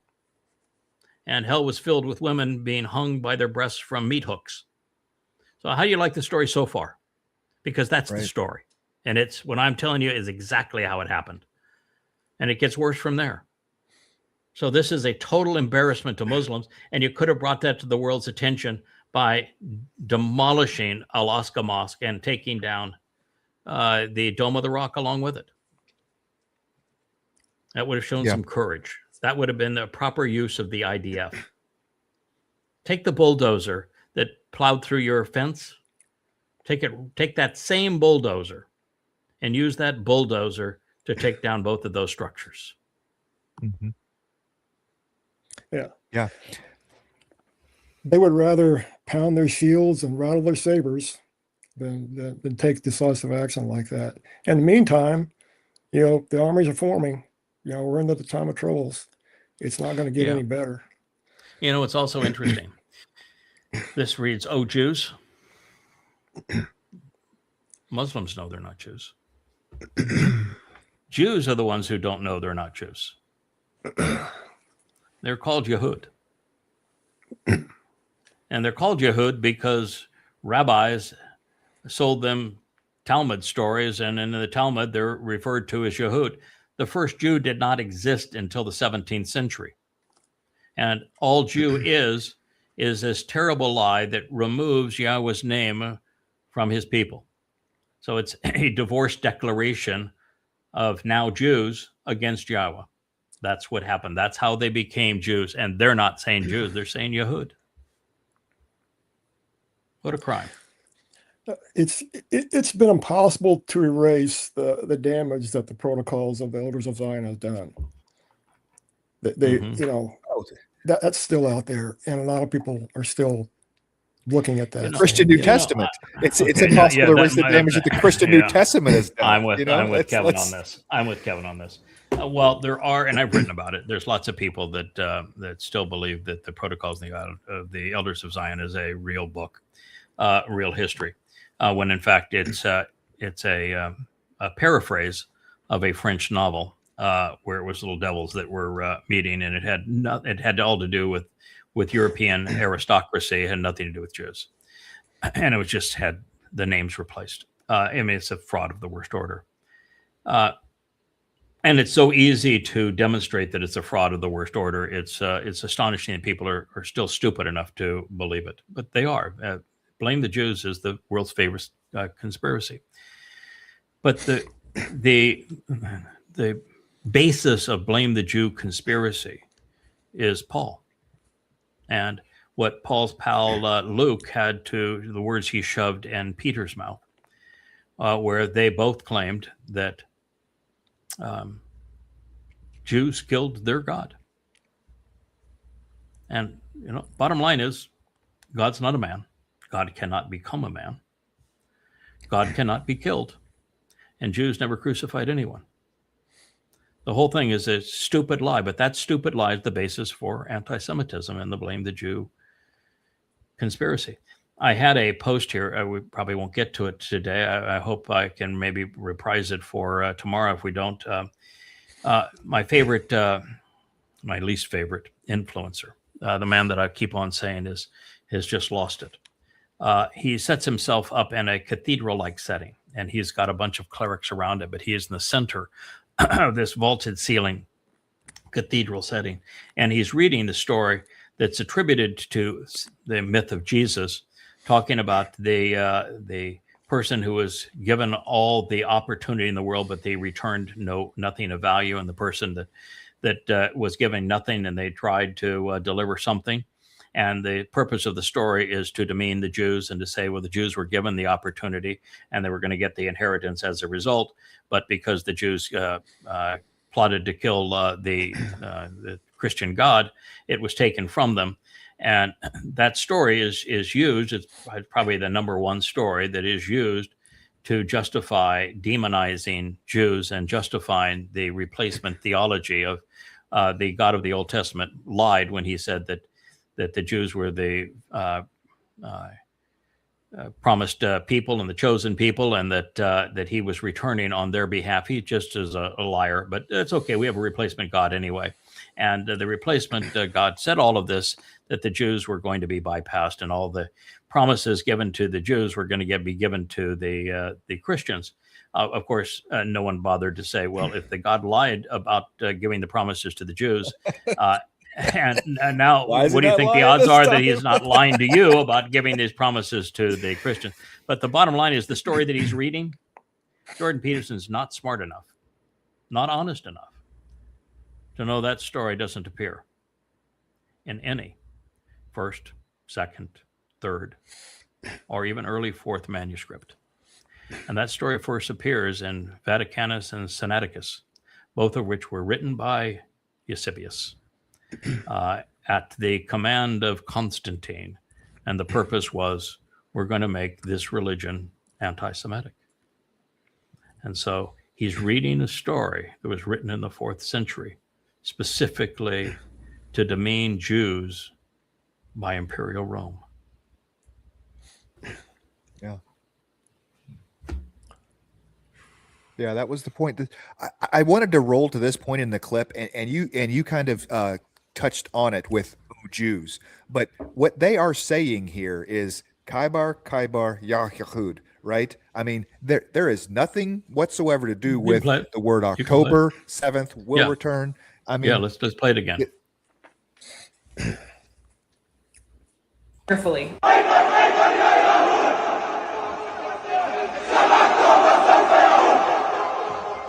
This is a video. Yeah, you're right. It's Khaybar, Yahud.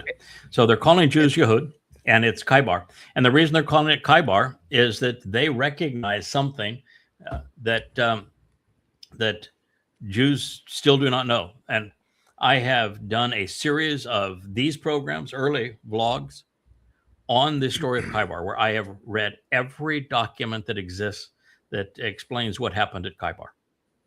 And I have, you go to Yahowah.com and you go to the Goddamn Religion series. There's 5 books. I think it's in the 4th volume. It's not the 4th, it's the 3rd, is the story of Khabar. And the story of Khabar is so damn important. Muhammad had perpetrated genocide and apartheid on the 30,000 Jews that were in Yathrib, which is today's Medina. He went to Yathrib, Medina, following the embarrassment of the Knight's Journey, this trip to Al-Aqsa Mosque that, of course, didn't exist, to the temple that didn't exist, on the winged ass that didn't exist, because of his satanic verses, because of his incorporating Alat, Al-Uzza, and Manat, all goddesses, into the Quran and into the Islamic religion. And he was laughed out of town. And when he was laughed out of town, he begged other people to take him in. He was a laughing stock. And he found 20 Arabs from Yathrib, which was 3/4 a Jewish, it was the highest concentration of Jews, probably the most prosperous city in Arabia at the time. And he found 20 Jews there that had heard the rabbis speak of this coming Messiah, which is, of course, a rabbinical lie. And this was, around 522 CE. And they had heard about this coming Messiah. And then, and so when Muhammad met with them, he said, "Will you take me in?"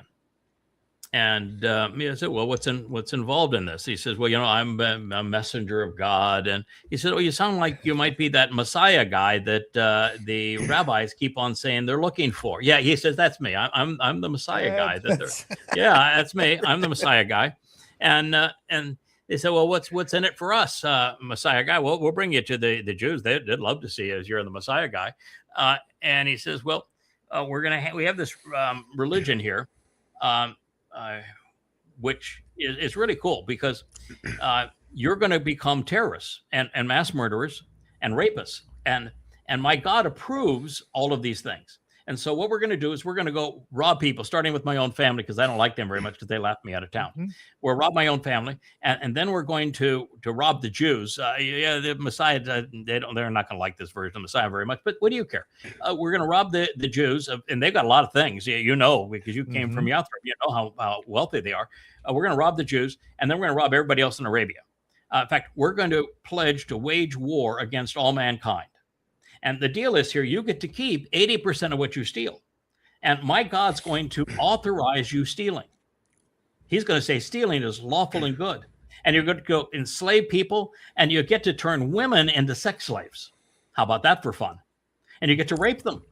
And then in my religion, all women are property of men. You can beat them up, you can starve them, you can do whatever you want. Many wives as you want, many girlfriends you want. You really, it's quite a deal here.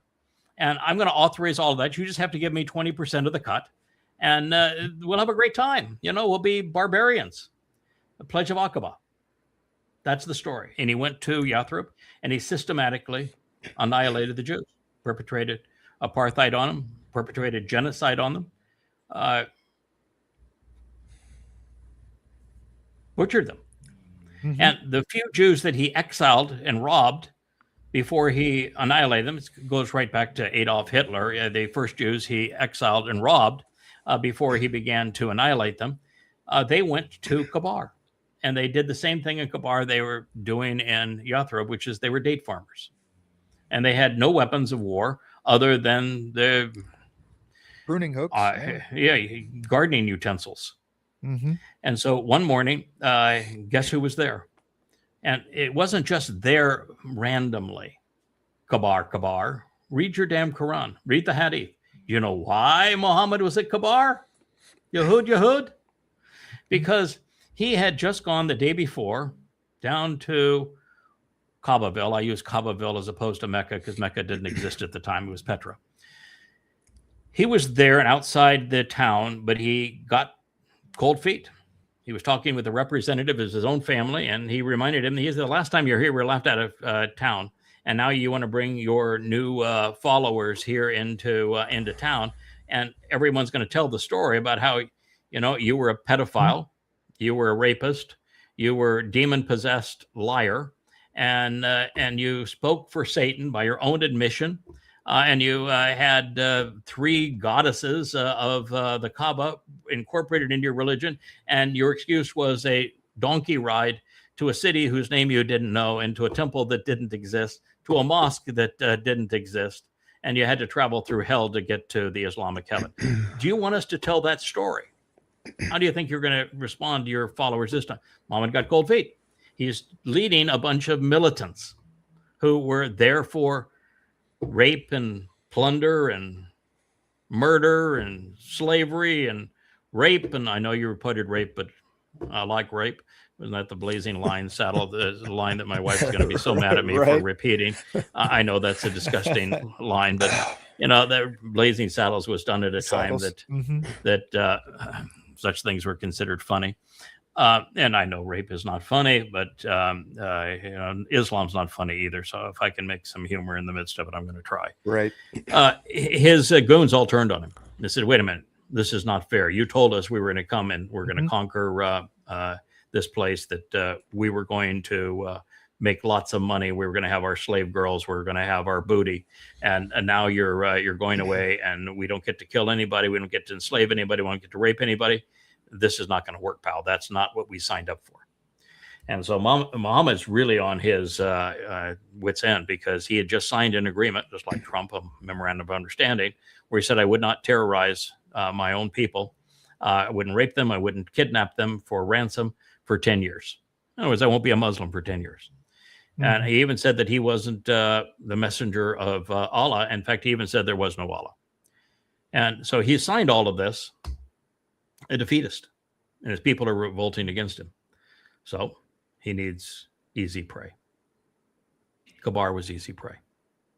He immediately left Hudabayah, which is where he was, and he signed that a document. He went directly to Khabar. They arrived in the morning, and in the morning when they Yahud of Khabar were coming out to tend their fields, their olive orchards. Muhammad was yelling Allahu Akbar. And over the next week, every Jew in Khabar was essentially either murdered, raped, enslaved, many tortured. That's what happened. That's the basis of Islam. That's the Treaty of Hudaybiyah. And it's chronicled in the Quran. And the treaty that Muhammad welched on, that he went and he didn't even last a day, the 9th surah of the Quran says any treaty between a Muslim and a non-Muslim is not binding on the Muslim. Now, didn't you think that would be rather important for this Jewish IDF woman to know that they're not saying, oh, Jews, October 7 will return, that they're saying, oh, Yahud, Khabar, Yahud, and that it's purely Islamic, that this is a reenactment of a raid against a farming community, a la the kibbutzim, early in the morning screaming Allahu Akbar, with women enslaved, taken for ransom, men murdered, people tortured, all in the name of Muhammad and Islam. It is the same thing, and they can't put those things together. Now, if you want proof, go to yahowah.com, read Goddamn Religion. Every nuance of this is documented, and from the oldest Islamic sources.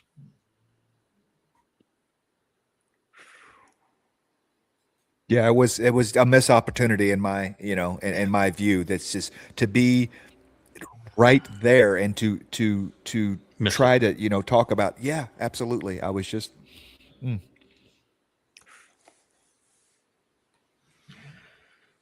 A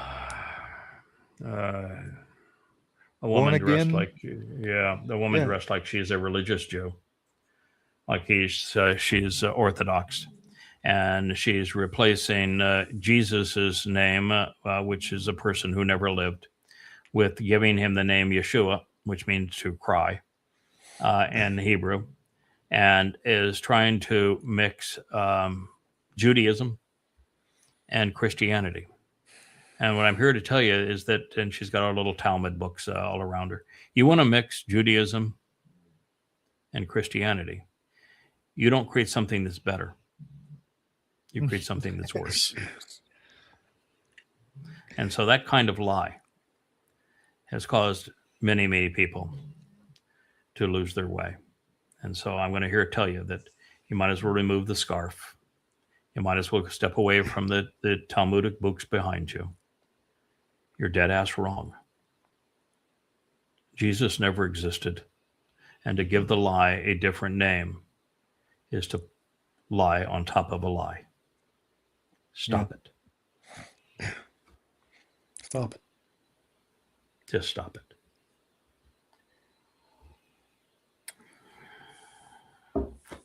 Don't call me Shirley. Okay, just for just a moment of levity. Well, can we play this just for a moment of levity? Absolutely. I'm a big airplane fan. Okay. Can you fly this plane and land it?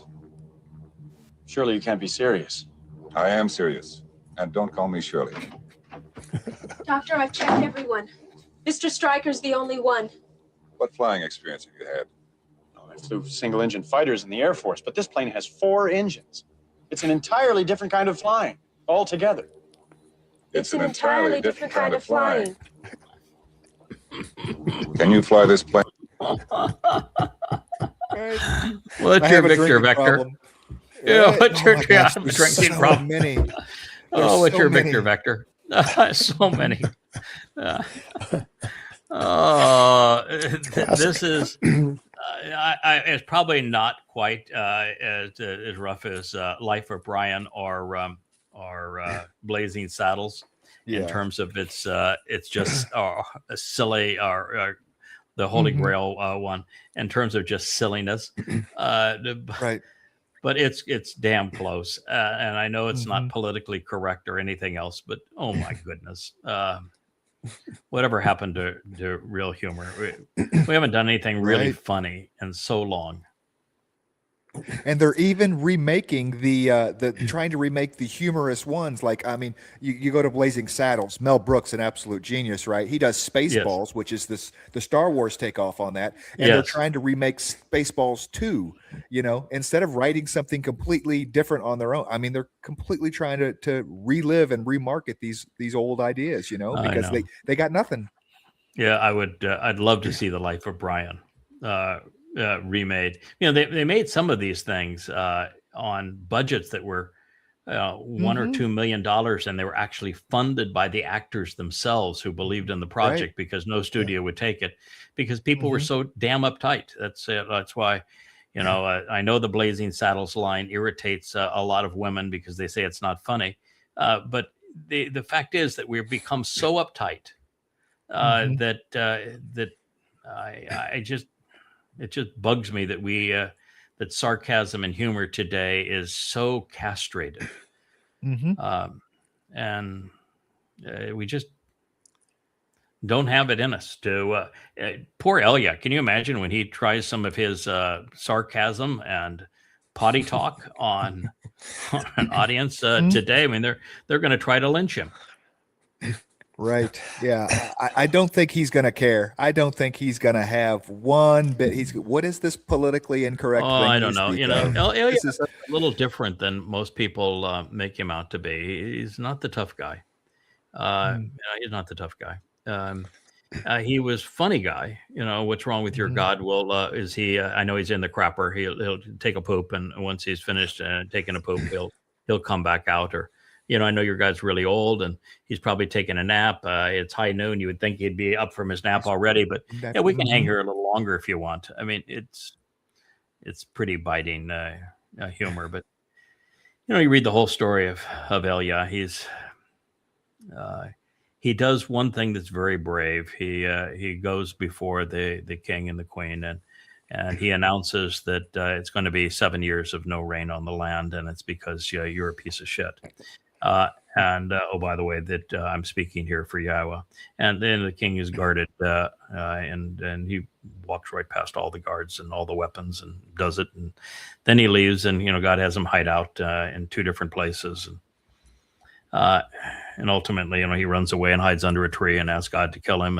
And it's not as bold as, in fact, they're just other than Boaz. And the story of Boaz, when it's told, he's actually a pretty charming and romantic fellow. And it was really Ruth who brought it to his attention that he was the Redeemer. And that he was the guy that was going to pay the price to redeem.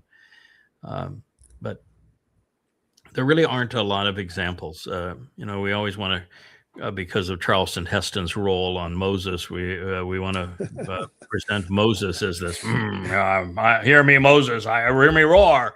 But he wasn't. He was constantly doing a face plant. He told God to kill him. He condemned God before they left Israel and said, you know, you're a total failure. I want out of this deal. You know, you look at Dode for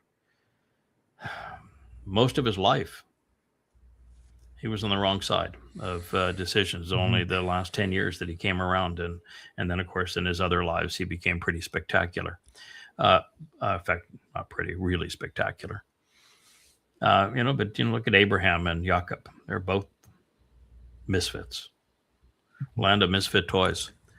So it's just so unusual to have a real standout guy that says, I don't really give a crap what you think. I'm here to do a job. We're going to get the job done. And you either get out of the way or I'm going to run you over. Happen very often. Well, and it's tough to keep that amount of intensity all the time, too.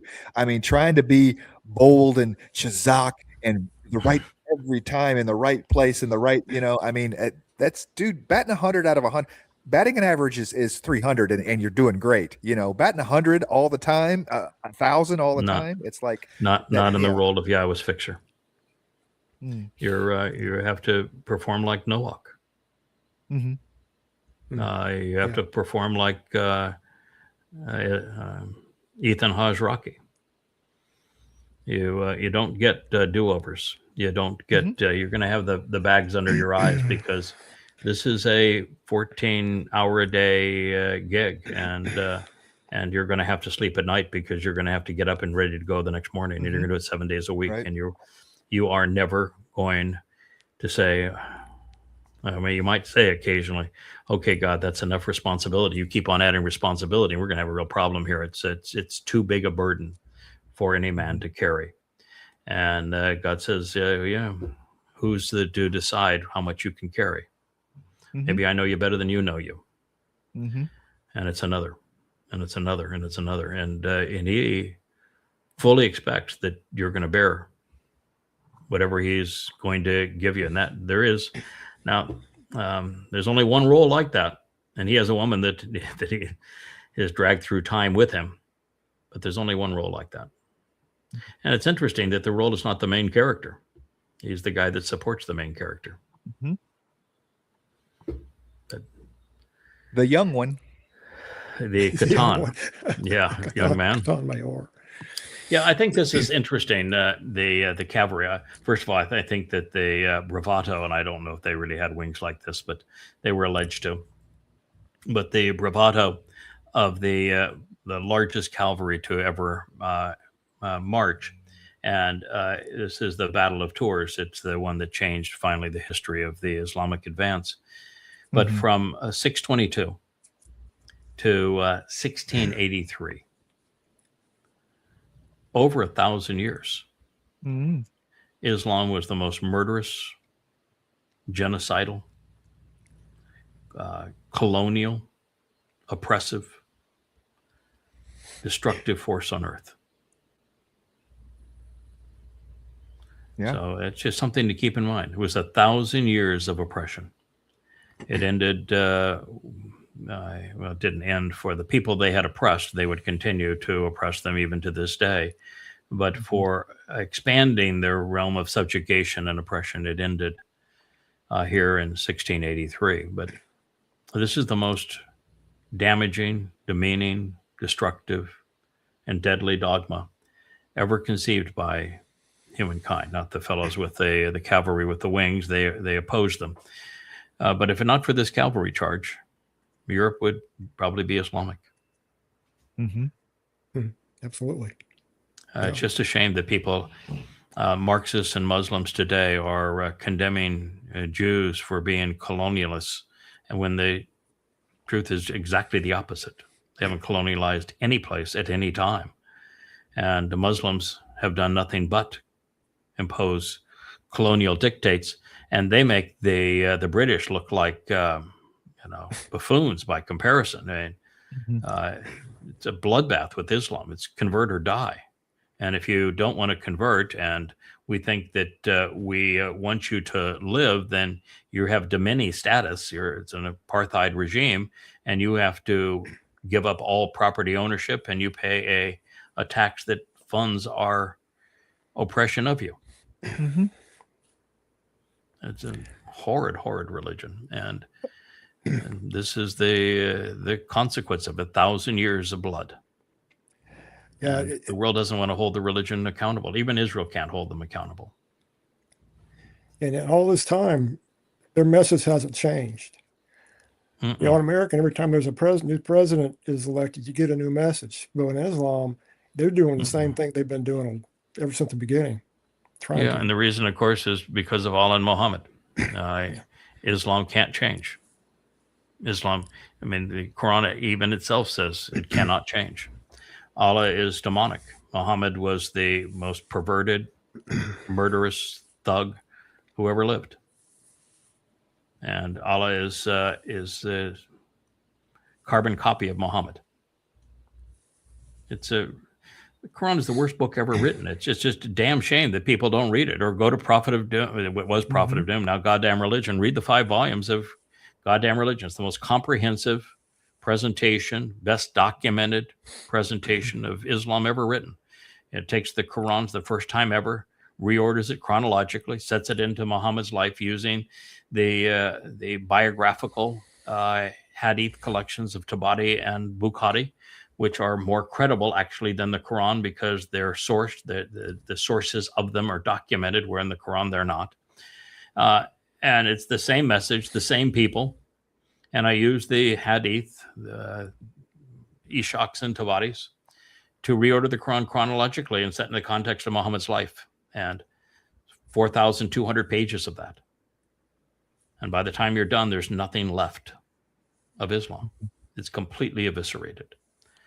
And you understand exactly why they're terrorists and why they continue to scream Allahu Akbar as they commit these crimes. I mean, the last 25 years, Muslims have perpetrated 50,000 terrorist acts, and they confess to every one of them, screaming Allahu Akbar, and nobody wants to blame the religion. How can you be that stupid, people? Yeah.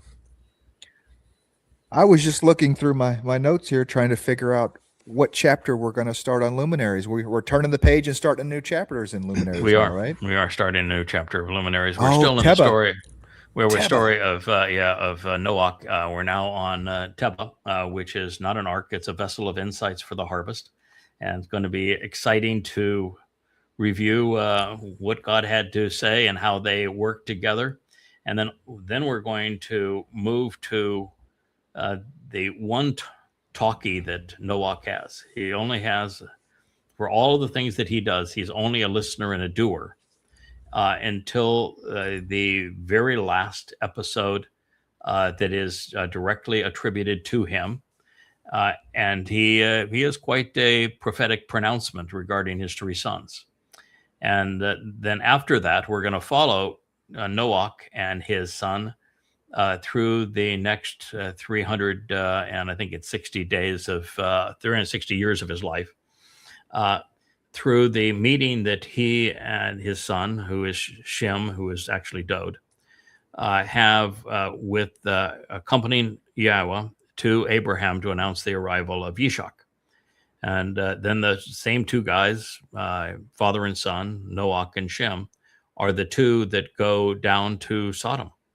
And they retrieve Lot, and they're the ones that, the townspeople are trying to get at. It's Noach and his son Shem. And we finally see their swan song at the confirmation of the covenant in 1968 BCE, year 2000 Yah. They're the two fellas that accompany Abraham and Yishak to Mount Moriah. And so that's the next part of the story. And then we are going to look at the most interesting 6 minutes in the Torah with the birth of Moshe and all the things surrounding that, because it's the same cast of characters. Mm-hmm. And from there, we're going to begin the story of Ruth. I'm within, I think, 2 statements of finishing the 4th chapter in terms of translation. I've written about a third of the commentary on it, but the end of it is just riveting. Oh my goodness! It tells Israel everything they needed to know. Mm-hmm. It's astonishing the world has missed what is contained in that book of Ruth. It's the story of stories. It's the answer to every question. So I haven't published, as you've seen. Everybody gave me the green light on the 3rd chapter, said it's not too racy. It is pretty racy, but it's evidently, and everybody agreed that that's part of the story. It's the naked Nabis, exposed, totally exposed. The whole story is exposed in these 2 individuals, and the 4th chapter is just, if you know how Hebrew was written and who the players are, and you see the way that Boaz manipulated his audience and the way that his audience then responded to him, and the way they were talking about this Redeemer and what is actually required of a Redeemer, which is, that's the toughest job there is.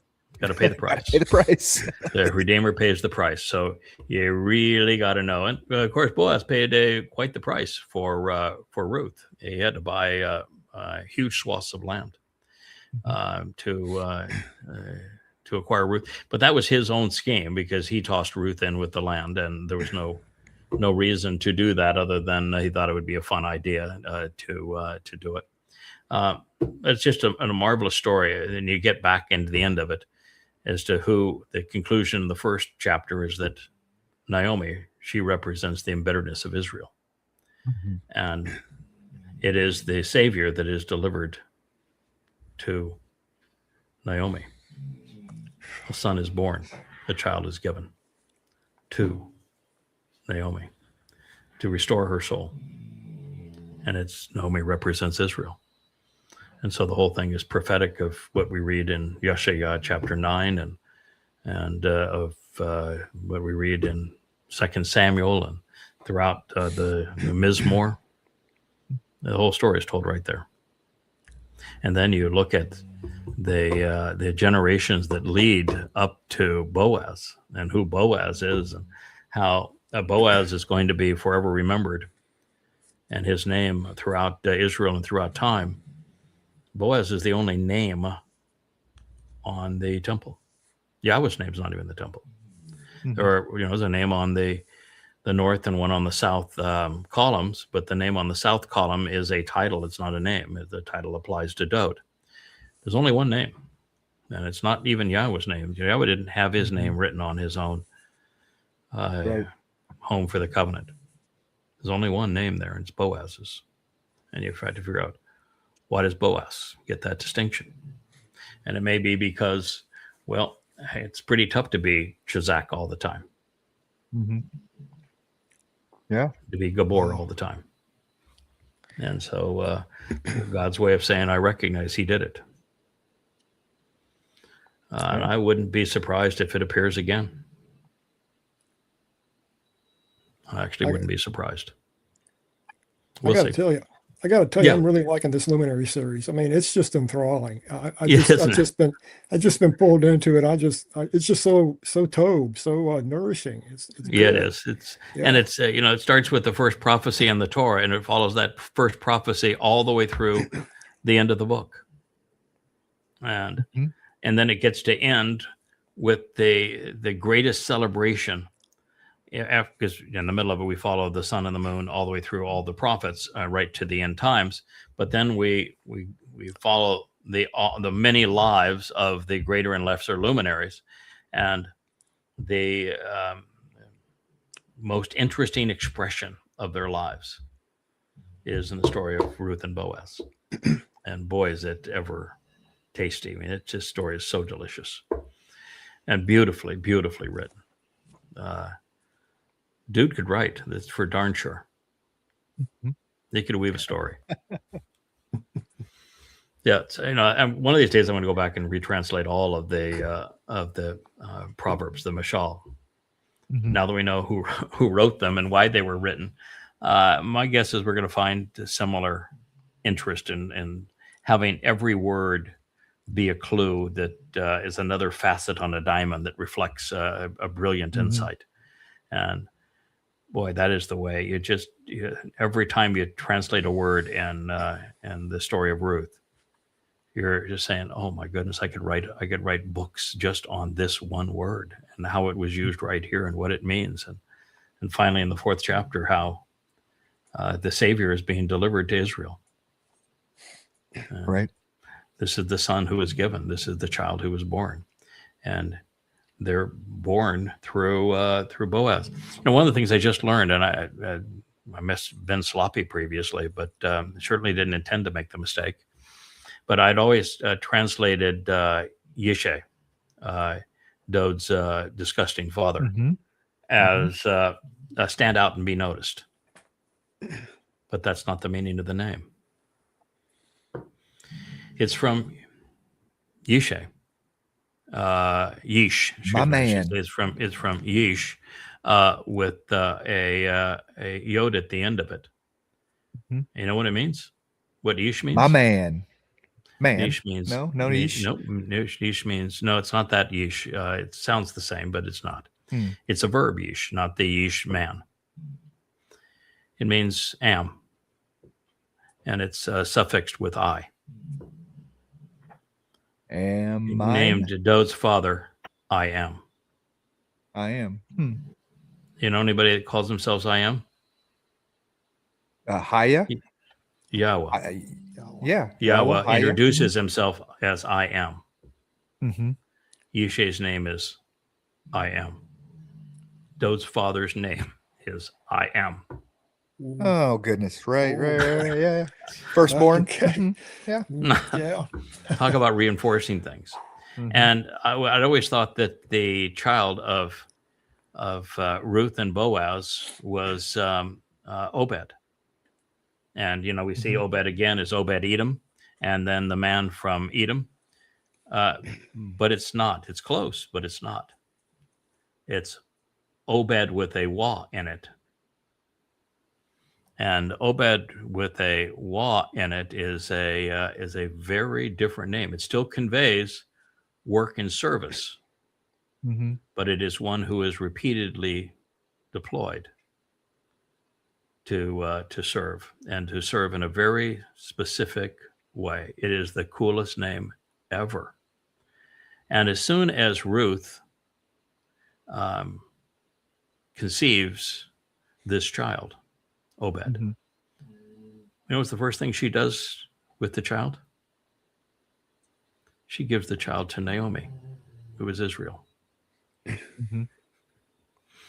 And then all of Israel acknowledges this is the savior of your soul. It's just delicious the way the whole thing is presented. Mm-hmm. How in the world did 50 generations of rabbis miss this? Right. Yeah, wait till you see What? the series of names and what they mean. It's just it's beautiful. All right, gentlemen, go ahead. If you have anything to add, please. Otherwise, we'll. I was just going to say, I'm waiting to see my fourth chapter. I will, Yeah. we kind of get a little. Well, peek, yes. So it's And I haven't shared the third chapter in the site yet. It was interesting that the second chapter, even though I thought it was pretty marvelous, I thought the first and second chapters were really great of that story. Mhm. There's almost no comment in the chat, and that's fine. Most of the comments are on the shows that folks are doing, and I think that's great. Roger, yours is terrific, and there's 4 or 5 others that are really, really good, and we wanted everybody to support those and pay attention to them. But in the midst of all that, other than the people I sent the chapter to by email, like you read it, and the most interesting read of it was Mariah, her comments as a woman's point of view, and it was just delicious.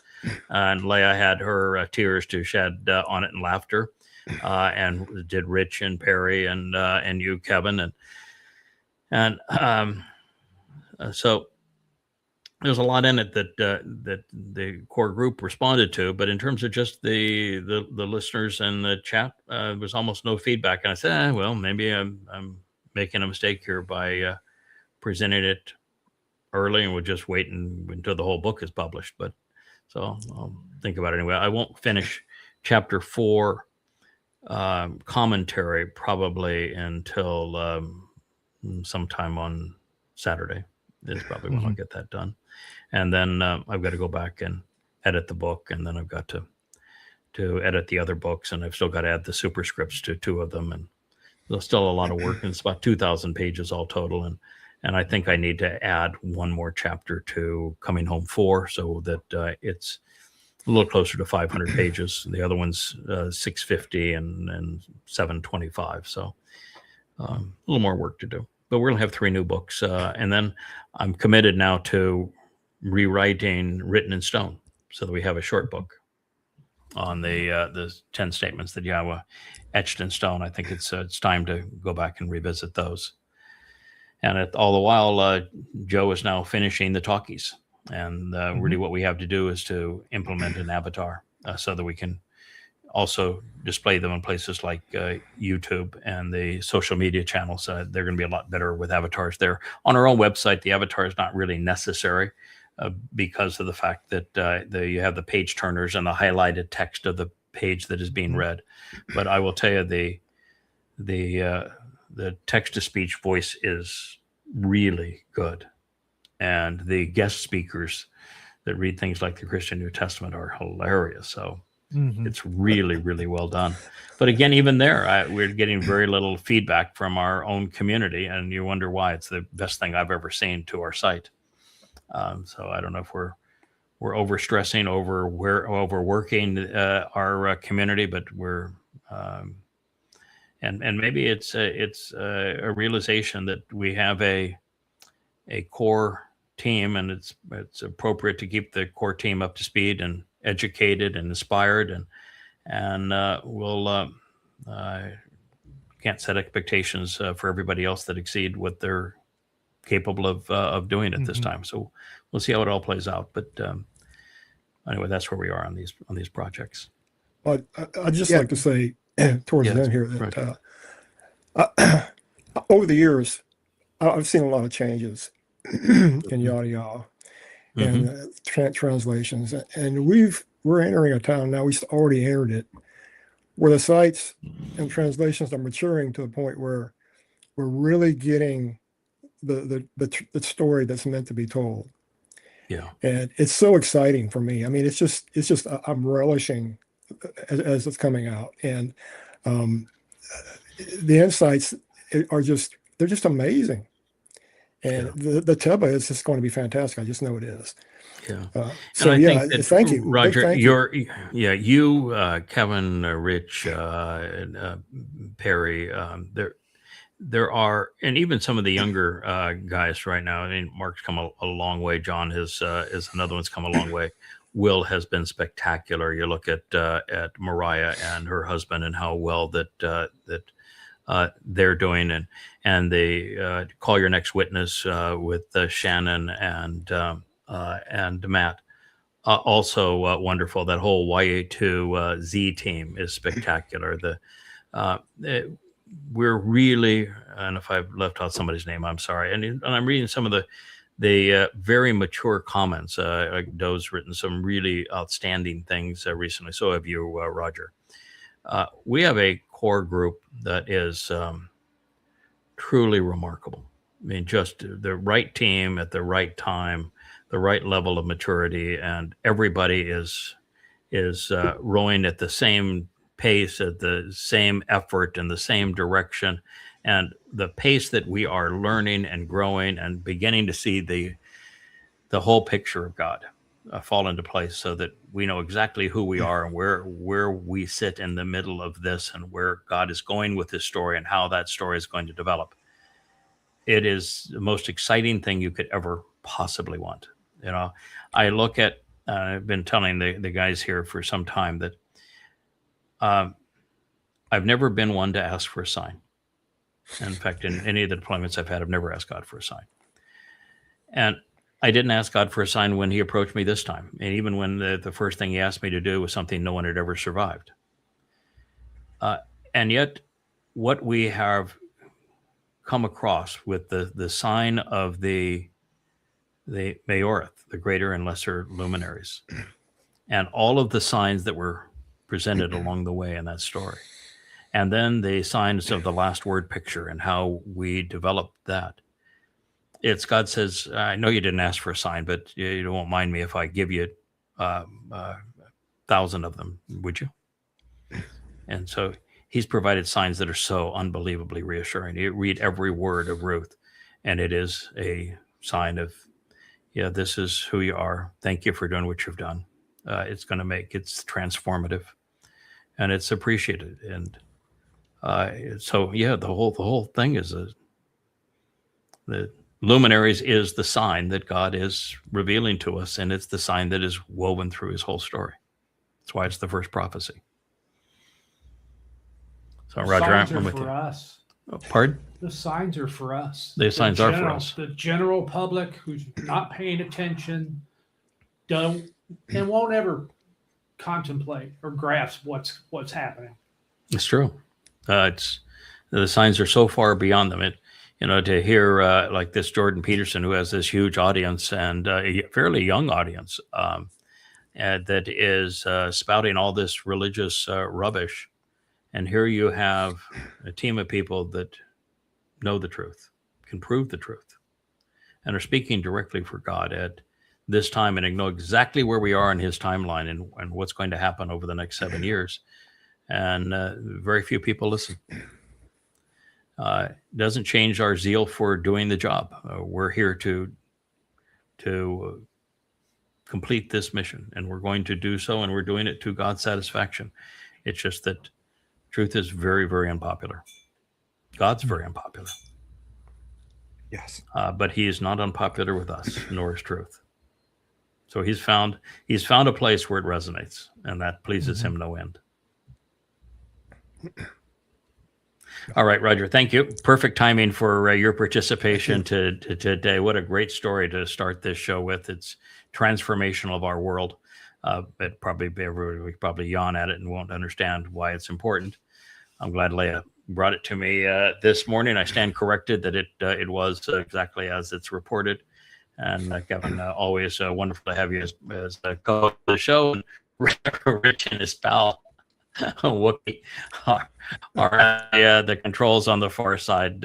Great to have you participate. We'll this afternoon with another episode of Luminaries. It looks like we're about to fade out and our stream is not, so the timing is good. Good day. Hey there, thanks for tuning in. That was Fetch. Gotta run now. Catch y'all on our next podcast.